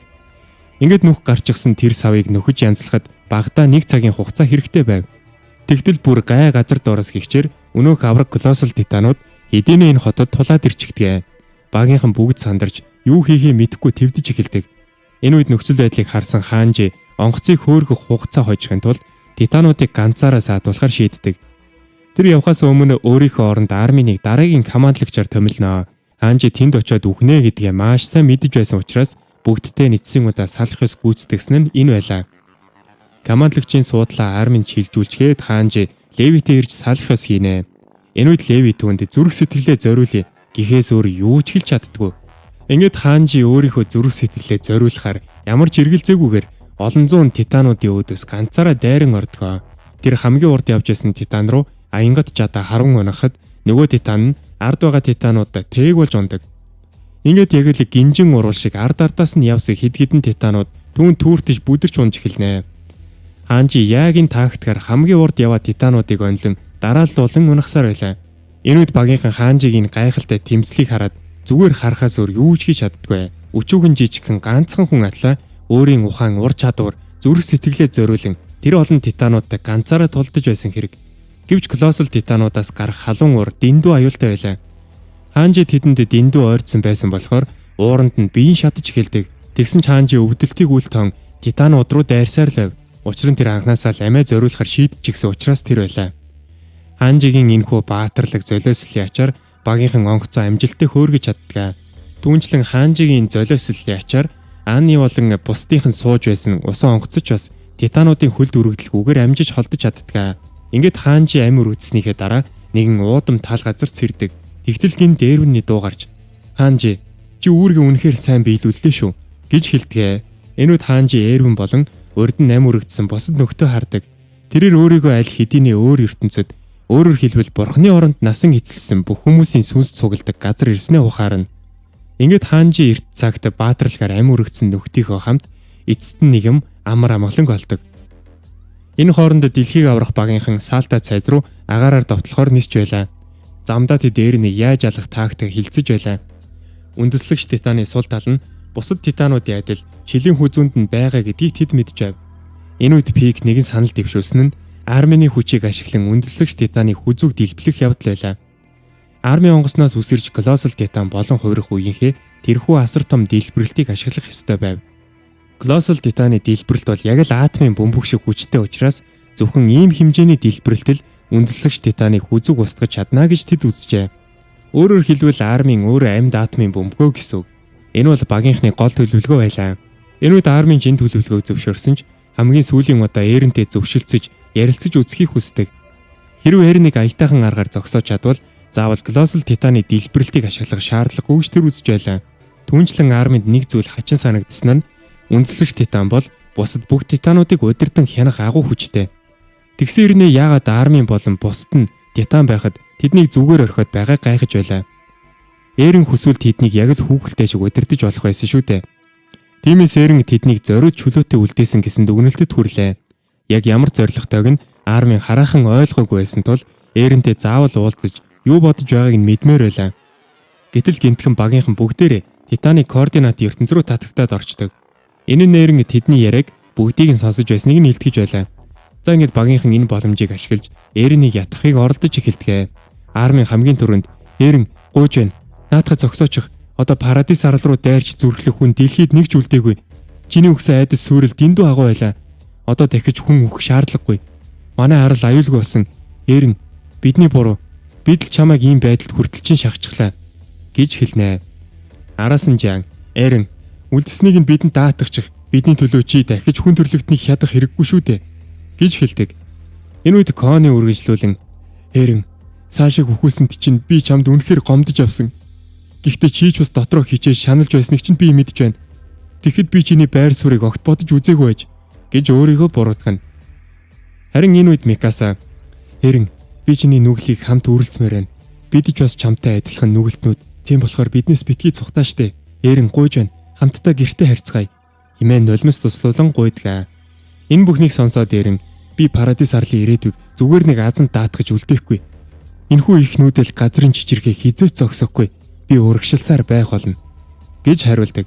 Түүний энэ үгний өөдөөс армин тэгвэл чи яагаад бидний Титаны хүчээ ашиглахыг зөвшөөрöd байгаа юм бэ гэж асуугаад Эрен учир нь та нар энэ дэлхийн эрх чөлөөг хамгаалах эрх чөлөөтэй. Энэ бол та нарын сонголт. Харин миний урагшаа тэмүүлж байгаа явдал бол миний эрх чөлөө. Бидний үзэл бодол нийлэхгүй байгаа цагт зөрчилдөө үргэлжилсээр байх болно. Одоо бидэнд хийж чадах ганцхан зүйл үлдсэн нь тулалдах. Хэрв намайг зогсоож ялахыг хүсч байвал намайг ал. Та нар ч бас эрх чөлөөтэй гэж хэлдэг. Өөрийнхөө энэхүү туйлширсан үзэл бодлыг хэлчихэд Эрен тэдний координатын ертөнцөөс буцаагаад гаргачихдаг. Ингээд дэлхийг аврах багийнхан Эренийг хилээд байгаа тэр эрх чөлөөний утга учирыг бүрэн ойлгож авнаа. Эрен өөрийн хүслээрээ дэлхийг устгах эрх чөлөөтэй. Харин манай багийнхан түүнийг зогсоох эрх чөлөөтэй гэсэн үг. Эрен тэднийг бүрэн хянж удирдах чадах байсан хэрнээ яга зүгээр орхисны учир нь ердөөл энэ байжээ. Тэрээр эрх чөлөөг бүхнээс дээгүүр тавьж бүгдд нь тэгш хэрэг олгосон хэрэг байлаа. Одоо тэдэнд ямар нэгэн хилцээр хийх ямар ч боломж үлдсэнгүй. Цорын ганц сонголт нь эцсийн тусал цусаа хүртэл тулдах үлдлээ. Энэ хооронд Дааны Киоми хоёр хизүүр улс руу усан онгоцоор явж байлаа. Тэнд Дааны амар тавь амьдралаар амьдрах хүсэлтэй байлаа. Гэтэл гинтхэн Габи Фалко хоёр тэдний ярийн дундуур ороод ирдэг. Фалко өөрт нь орж ирсэн Зикийн дурсамжийг хуваалцаж үүлэн дээгүүр нисж байгаа дүр зураг харагдсныг хэлнэ. Энэ нь магадгүй Фалкогийн одоо эзэмшиж байгаа эрүү Титан нь магадгүй нисч чаддаг байх боломжтой гэсэн таамаг байлаа. Харин цаана намд үлдсэн Элдиан үндэстнүүд галт тэргээр Салта цайз руу дөрвж байлаа. Тэдний дунд Марлигийн дайчид болох Райнер, Пик, Ани нарын эцэг эхүүд бүгд нэг вагон дотор сууж явсан ба тэд бүгд Марлигийн нисэх онгоцоор амиа аврахаар ирж байгаа нь юм байна л да. Гэвч тэднийг цайзад очиход Үндэслэгч титаны эсрэг тулдахаар бүх онгоцууд хэдийнэ хөөрчихсөн байлаа. Энэхүү дайралтыг удирдах байсан командлагч бүх цэргүүд болон тэнд байсан хүмүүст хандан энэ газар бол хүн төрлөختний эцсийн цайз. Бидний парадис арлыг үзий ядаж байсан. Тэр үзий хадалт өнөөдөр өшөөгөө авахар ирж буй. Энэ аимшигт мангасыг төрүүлж эхлэе. Хэрв бидэнд маргаашийн нар харах боломж олдвол бид дахиж хизээч ийм алдаа давтахгүй гэж амлаж байлаа. Ингээд хүн төрлөختний эцсийн тулаа эхэлж тэд байгаа бүх онгоцоо агаарт хөөргөн дээрэс нь бөмбөг хаяж эхэллээ. Хэд хэдэн колоссал титаныг энэхүү дайралтаараа унгаж чадсан ч энэ олон дэлбэрэлт Эриныг зогсоогоод хаана ч хүрсэнгүй. Энэ үед Эрин агаарын дайралтыг дарахын тулд шууд араатан титаныг бүтээж орхитгоо. Тэгээд араатан титаны алсын зайн шидэх чадварыг ашиглан хариу цохилт өгч бүх нисэг онгоцуудыг хормын төдийд устгаж аялаа. Одоо хүн төрлөختөнд ямар зэвсэг үлдсэнгүй. Бүгд юу ч хийж чадалгүй мэл гайхан зогсож байтал энтхэн үүлний цаанаас амьд үлдэх эцсийн найдвар гяс хэв. Дэлхийг аврах багийнхан хэдийнэ энд хурж ирээд тэд үндэслэгч титантай тулдахаар бэлэн болжээ. Тэднийг ирэх үед онгоц руу нараатан титан холоос чулуу шидэж дайрсан ч Райнер титан болж хуураад түүнийг хамж унгаадаг. Араатан титаныг дарж авсны дараа багийнхан үндэслэгч титаны аврах том ясан дээр амжилттай бууж чадав. Гэвч үндэслэгч титан тэднийг саатуулахын тулд өөр олон титануудыг дэндүү амархан бүтээж байлаа. Тэднийг хэдэн ч удаа унагсан ямар ч нэмэргүй. Цаанаас нь дахиад ургаад гараад ирнэ. Энэхүү үндэслэгч титаны дотор хоорондоо холбоотой 3 хүн байсан нь Эрин, Зик, Юмир 3 байлаа. Эхнүүдлийг зогсоохын тулд багийнхан хамгийн түрүүнд Зикийг олж устгах ёстой байлаа. Гэвч Зик тэр аврах том яснуудын яг хаана нуугдж байгааг олно гэдэг дэндүү хэцүү байлаа. Тиймээс хамгийн хурдан арга бол Армины колоссал титаны асар том дэлбэрэлтээр тэр яснуудыг юу ч үлдээлгүй тарах явдал байлаа. Ингээд Армин бусдыгаа холдож зай авахыг хүсэв. Гэтэл хүмүүсийг холдож амжааг байтал Юмир удирдлагад байдаг титан Арминыг гинт бариад авдаг. Ингээд Арминыг баригдснаар нөгөө колоссал титаны дэлбэрэлт хийх төлөвлөгөө нурж орхив. Тэд Арминыг өөрийгөө гимтээж титан болон хуурхаас сэргийлж амийг нь таглчихсан байлаа. Энэ хооронд Леви болон түүний нөхөд тоолж баршгүй олон титануудын өдөс тулдахаас өөр аргагүй хүрнэ. Тэдгээр нь үе үеийн 9 титаны хувилбарууд байсан бөгөөд Вархаммер титан, эмэгчин титан, хуйх титанууд цөм байлаа. Юмир тэдгээр үе үеийн титануудыг ямар ч хязгаарлалтгүйгээр дэндүү амархан босгож ирээд байваа. Гэсэн ч Пик тэр олон титаныг хараад зүрх нь оогт өгсөнгөө. Тэр өөрийн хурд шалмгай байдлаа ашиглан титануудын дундуур сүлжин гарч үндэслэгч титаны хүзүүнд динамик зоож амждаг. Харамсалтай нь яг дэлбэрэх гэж байтал Вархаммер титаны жаданд хатгуулцдаг. Энэ үед бусад багийнхан ч зүгээр суулгүй титануудын өдөөс дайрч оров. Леви хамгийн хүчтэй дайчин гэсэндээ ганцаараа 4 титаныг цааш нь харуулж Микасажус аянгаж чадараа 3 титаныг унгаад авлаа. Гэтэл гинтхэн Бертолтын колоссал титан гарч ирээд Райнерыг бариад авдаг. Тэгээд Райнерийн титаныг хүзүүг тас хазаад газар руу хүчтэй шидэж орхив. Азар Райнер титаныхаа биеэс амжиж гарч чадсан ч 3D маневрын төхөөрөмж нь эвдэрчихсэн тул Жаны гарнаас зүгдэн арай гэж тогтно. Энэ үед Кони Леви хоёр ч бас яг адилхан хүнд байдалд орж тэд тэр чигтээ мухардчихдаг. Яг ингээд бүгд бууж өгөх дээрээ тулаад байтал гинт дээрээс нэгэн аврах шувуун титан гарч ирж тэднийг аварнаа. Энэхүү нис чаддаг титан бол Фалкогийн эрүү титаны хувьссан шин төрх байлаа. Ингээд хамгийн эцсийн мөчөд тэдэнд дахин нэг найдвар төрөв. Фалкогийн Анны Габи хоёрыг дагуулan ирсэн байлаа. Анныгийн өмнө нь шантраад байсан сэтгэл зүйн эргээд сэргэж найзуудтайгаа хамт үхэн хатан тулдахаар шийджээ. Ингээд тэд шууд 2 багт хуваагдаж 2 өөр газар руу дайрахаар төлөвлөнө. Нэг баг нь Пикийг аврахаар үндэслэгч титаны толгой хэсэг рүү, нөгөө баг нь Арминыг чөлөөлөхөөр сүүл хэсэг рүү зүглэв. Ингээд манайхаа төлөвлөгөө хэрэгжүүлж эхэлнэ. Жан Райнер хоёр толгой хэсэг рүү зүгэлсэн бөгөөд Райнер тэнд хэд хэдэн Вархаммер титантай ганцаараа үзэлцэх хэрэгтэй болов. Райнерыг тэдгээр титануудыг саатуулж явах хооронд Жан үндэслэгч титаны хүзүүнд зүйлттэй байгаа динамитын унтраалгыг авахар зүтгэн. Мэдээж энэ амар байсангүй. Жан замдаа зөндөө олон эрүү титануудтай тулгардаг. Азар Пик хатгуулсан байсан ч биеэсээ гарч амжсан бөгөөд шууд дахиад титан болон хуурдаг. Ерөнхийдөө бол өмнө дурдсанчлан тэрэг титан нь үнэхээр юр бусын тэсвэр хатуужилтай тул Пик тамир тэнхийг алдахгүйгээр дахин хуурч чаддаг онцлогтой. Тэрээр Жанд туслахаар замд нь саад болж байсан олон 10 эрүү титануудын өмнөөс өөрийн биеэр хаалтын зогсов. Харин цаана Нааны, Микаса, Кони 3 Арминыг авчихсан байгаа өнөөх титаны араас хөөж байлаа. Энэ үед Нааны титан болж хувраад Микасаг Юмирийн титан руу чиглүүлэн хүчтэй шидэж өгнө. Гэвч Микасаг Юмирийн титан дөхөж очих яг тэр үед гинт урдаас нэг хуйгалсан титан гарч ирээд саад болж сэлмийг нь хугалж газар унагчихдаг. Үүнийг хармагцсан Анны шууд гүйж очоод өнөөхт хуйг титан руу довтолж Микасаг аварч чадсан ч нөгөө Юмирийн титан тэндээс мултраа зугтчихдаг. За тэгсэн нөгөөтг нь шууд Бертолдын авраг колоссал титан руу гүйж очоод ард нь нуугдчихдаг. Энэ хооронд Леви, Габи, Фалко нар үндэслэгч титаныг тойрол нисээд байдаг. Левигийн хөл маш хүнд бэрхсэн болохоор тулалдах ямар ч боломжгүй байсан ч агаараас Зикийн бие хаана байгааг хайхаар хамаг хүчээрээ хичээж байлаа. Яг энэ үед колоссал титануудын цуваа үргэлжилсээр замдаа тааралцсан бүхнийг нэргэж байлаа. Хүмүүс амтэн ургамал, барилга, байшин гэд юу ч үлдээлгүй хайр наргуу гიშгч устгана. Тэгтэл аль хэдийн баригдаад байсан армийн энэ үед координатад орчихсон байлаа. Тэнд манай хүн Зиг илсэн цайз бариад сууж байхдаа тарав. Армийн түүнээс эндээс яаж гарах вэ гэж асуугаад Зиг мэдэхгүй юм. Бараг л бүтэхгүй дээ гэж хариулна. Энэ үед армийн бууж өглөө. Гэхдээ би одоо бууж өгмөргүй байна. Гэхэд Зиг өөдөөс нь яагаад тэрвэ? Үр удмаа үлдээхийн төлөө юу? Энэ төрөл зүйлийг цааш үргэлжлүүлэх нь чамд тийм чухал гэж юу? Үгүй л яагаад тийм муу зүйл гэж? Эцсийн эцэст амьд байгаа бүхэн хизээ нэгэн цагт үхчил таарна шүү дээ. Химэн асууваа. Армийн хариуд нь миний хувьд асуудал тийм ч их байгаа юм биш. Зүгээр л энэ амьдрал өөрөө үн цэнтэй шүү дээ. Баг байхдаа зүгээр л уралдаж гүйж байсан тэр жижигхэн мөчүүд үнэхээр сайхан байсан. Эсвэл бороо ороход гэр дотроо ном уншаад сууж байх үе шиг тийм богинохон мөчүүд маш үн цэнтэй гэж хэлвэ. Энэ үед армины энэ яриаг сонсоод Зиг гинтгийн Том Зевертэй хамт байсан өнгөрсөн үеэ санагалзав. Тухайн үед тэд зүгээр л беби рүүгээ бөмбөг шидэлцэж тоглодог байсан ч тэр үе маш дулаахан үнэхээр жаргалтай байдаг байжээ. Яг энэ мөчүүд Зиг амьдрал ямар үн цэнтэй болохыг гин тухаарнаа. Тэр бодлоо өөрчилж арминтай нэгтгэр шийдэнэ. Тэгтэл гинтхэн өмнөх үеийн титаныг залгамжлагч 7 хүн тэдний өмнө гарч ирдэг. Энэ мөчөөс эхлэн тэд бүгдээрээ үндэслэгч титаны эсрэг буслаа. Энэ бүхэн Зикийг тэрхүү мухардлаас нь гаргаж ухааруулж чадсан армины гавьяа байлаа. Ингээд үүний нөлөөгөөс болоод бодит ертөнцөд Бертолд, Порко, Марсел, Юмир, Крюгер, Гриша бас Том Зеверийн титанууд бүгд аврах багийнхан тусалж эхэлдэг. За тэгсэн тэдний тусламжтайгаар Микаса Юмирийн Окафи титаныг завчиж хаях ганцхан боломжийг олж авнаа. Ингээд Окафиг завчмагц армийн эцэст нь суллагдваа. Энэ хооронд Зик өөрөө санаатайгаар биеэ гадна талд гаргаж ирээд Левиг дуудаж өөрийг нь завчихыг зөвшөөрөв. Энэ үед Левич цаг алдалгүй Зикийн толгойг тас завчлаа. Энэ бүхэн бол Зикийн зүгээс тэрхүү үнэт амьдралыг аврахын тулд хийсэн золиослол байлаа. Мөн тэрээр өөрийг нь хөнөөх хүнээр Левиг зориуд сонгосон байлаа. Учир нь тэдний дунд маш урт хугацааны ус хонзон байсан билээ. Зик бол Эрвэн болон бусад олон зуун цэргийг хөнөөсөн нэгэн. Тэрээр Левиг өөрийг нь хөнөөхийг маш их хүсэж байсныг сайн мэдж байсан учраас амьдралынхаа эцсийн мөчөд Левигийн олон жил тээж явсан тэрхүү хүслийг нь биелүүлж өгөхөөр шийдсэн нь энэ байв. За ингээд Зик үхснээр дэлхийд даяар тархаад байсан нөгөө олон колоссал титанууд бүгд эцэст нь хөдөлгөөнгүй зогсвоо. Энэ үед хавцлын ирмэг дээр гацаад байсан хүмүүс саяныг уужуу амьсгаа авцгаалаа.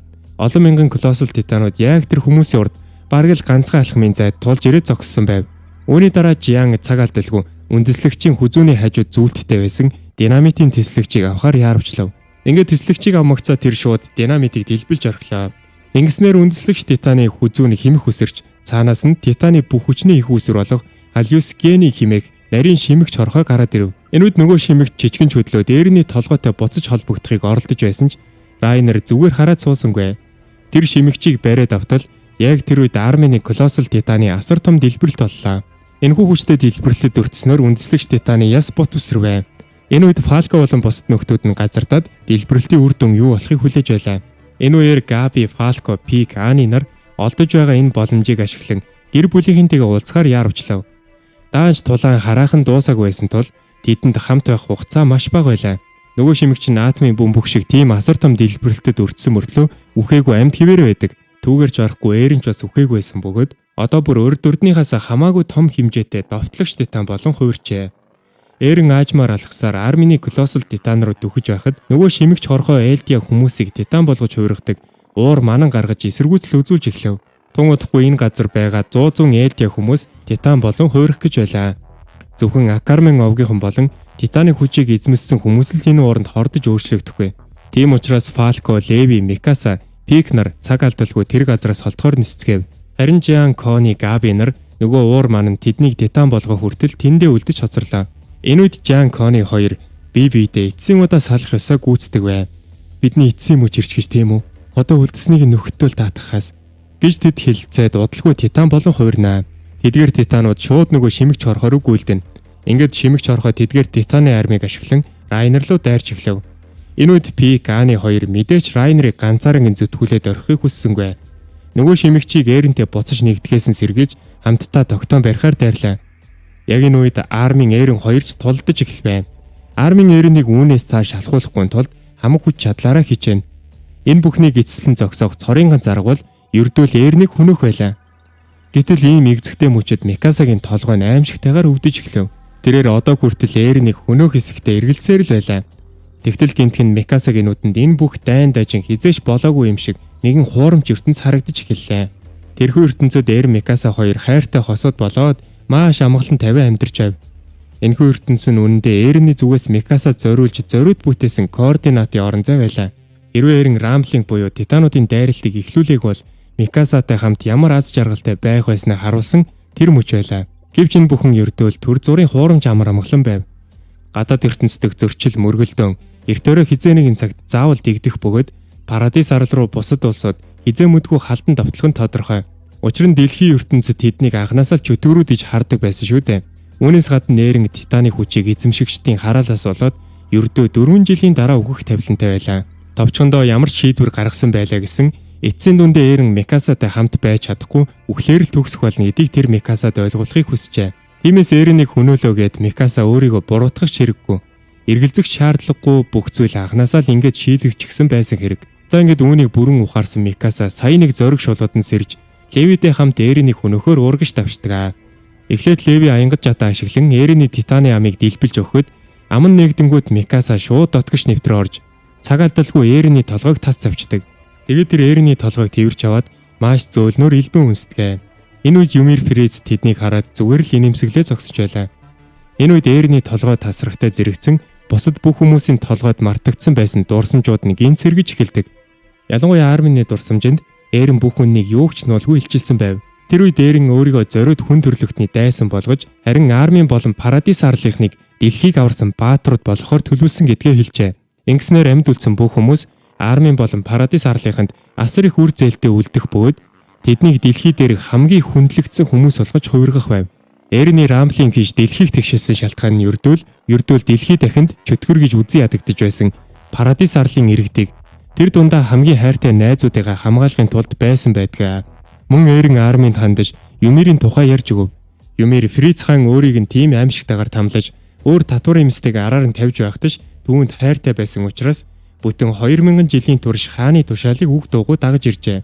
Тэр үед Юмирт байсан тэр асар их Титаны хүчээр хааныг устгаж орд харшийг нь газрын хөрстэй тэгшлэх бүрэн боломж байсан ч тэр тгийг байж харин ч хааны үнэнч боол хിവэр үлдэхийг илүү түтсэн байлаа. Энэ бүхэн ердөө л сохор хайраас болсон хэрэг. Юмирийн тэрхүү хайр сэтгэл нь өөрийг нь 2000 жилийн турш хүлж тэрээр урт хугацаанд үргэлж шаналн зовж хинэгэн гарч ирээд энэ зовлонг нь эцэслэхийг хүлээсээр ирсэн хэрэг байж л дээ. Ингэж удаан хүлээсний эцэст сая нэг түүний энэ бүх тарчлаанаас ангижруулж чадах хүн гарч ирсэн нь Микаса байлаа. За тэгсэн энэ үеэр Эрен яг үнэндээ үхэхийг хүсэхгүй байгаагаа, үхэхээ сайж байгаагаа, бас яг үнэндээ Микасад үргэлж хайртай байснаа, түүнтэй хамт урт удаан жаргалтай амьдрмаар байгаагаа саяны үннээр нэлчилж, бүр үхснийхэн дараа ч гэсэн Микасаг өөрийг нь үгийлэн санаж яваасай. Ядчил дараагийн 10 жилийн турш өөр хүнтэй суулгүй зөвхөн өөрийг л бодоосэй гэж хүсэж байгаагаа хэлдэг. Мөн тэрээр Рамблингийн уршгаар дэлхийн хүн амын 80% нь устдаж үгүй болсныг дуулгалаа. Харин үлдсэн 20% нь дайн хийх чадaltaй хүн үлдэхгүй тул хэсэгтэй л амар амгалан тогтноо гэдэг. Гэвч энэ зөрчилдөөнийг бүр юмсан шийдэж чадахгүй бөгөөд эрх амар амгалан нь ердөө л төр зурих байх болно.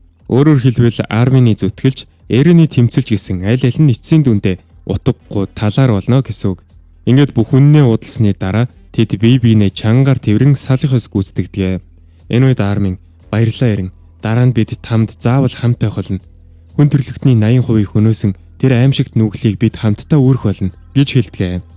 Ингээд салхиос хийсний дараа Эрен арминыг бодит ертөнцрүүнд буцаадгаа.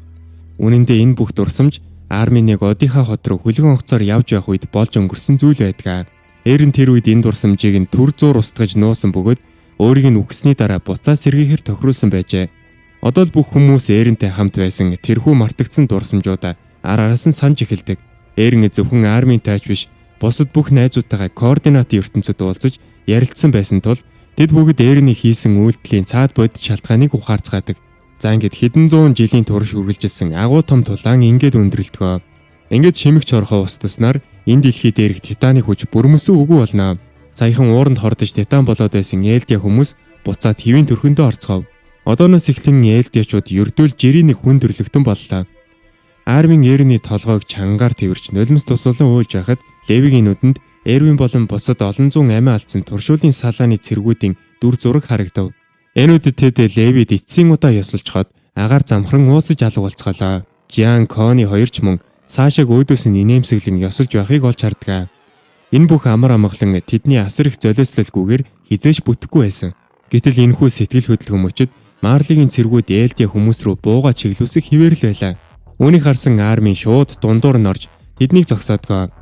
Тэрээр дэлхий дээр титаны хүч дахин байхгүй болсон тул Элдиа шууд хиндэж аюул занал хил учруулахгүй. Марли болон бусад үндэстнүүдтэй яг адилхан жирийн нэгэн хүмүүс усан гэдгийг тайлбарлан ойлгуулдаг.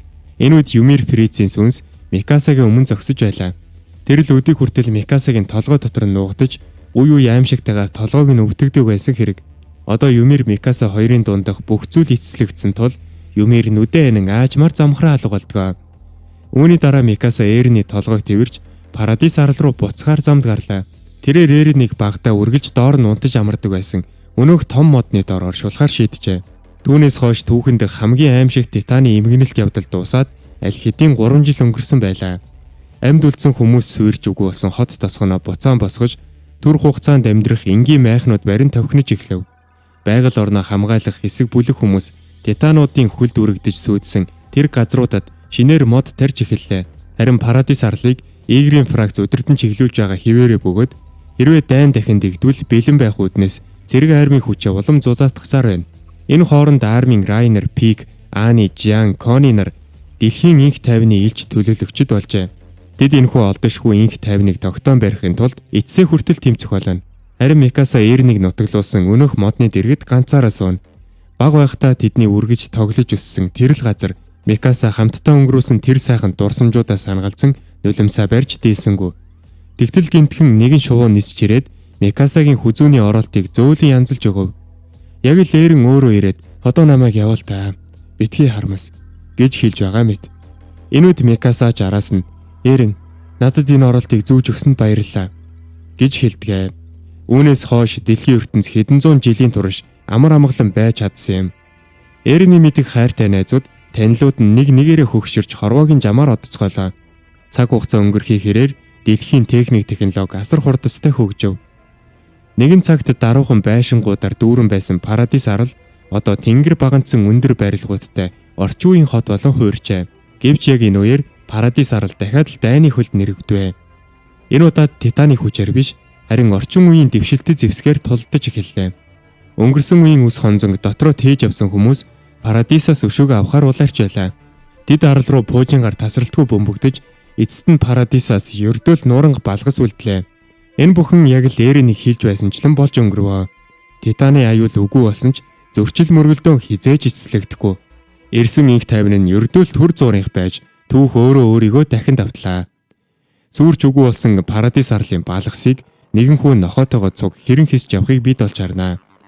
Тэр хүү Эринийг оршуулсан өнөөх аврах том модны зүг алхасаар модны голд үүссэн том ангал руу дотгош нэвтрэн орсноор яг л 2000 жилийн өмнө Юмир Фриц хамгийн анх титаны хүчийг олж авдаг шиг мөчийг харуулснаар аним маань албан ёсоор ингээд бүрмөсөн дуустгаа. За ингээд өнөөдрийн бичлэг маань дууслаа. Бичлэг маань ойлгомжтой байсан гэж найдаж байна. Мөн манай суугийн бичлэгийг цаг заваа гарган үзсэн та бүхэндээ маш их баярлалаа. Нэмс аудио байлаа.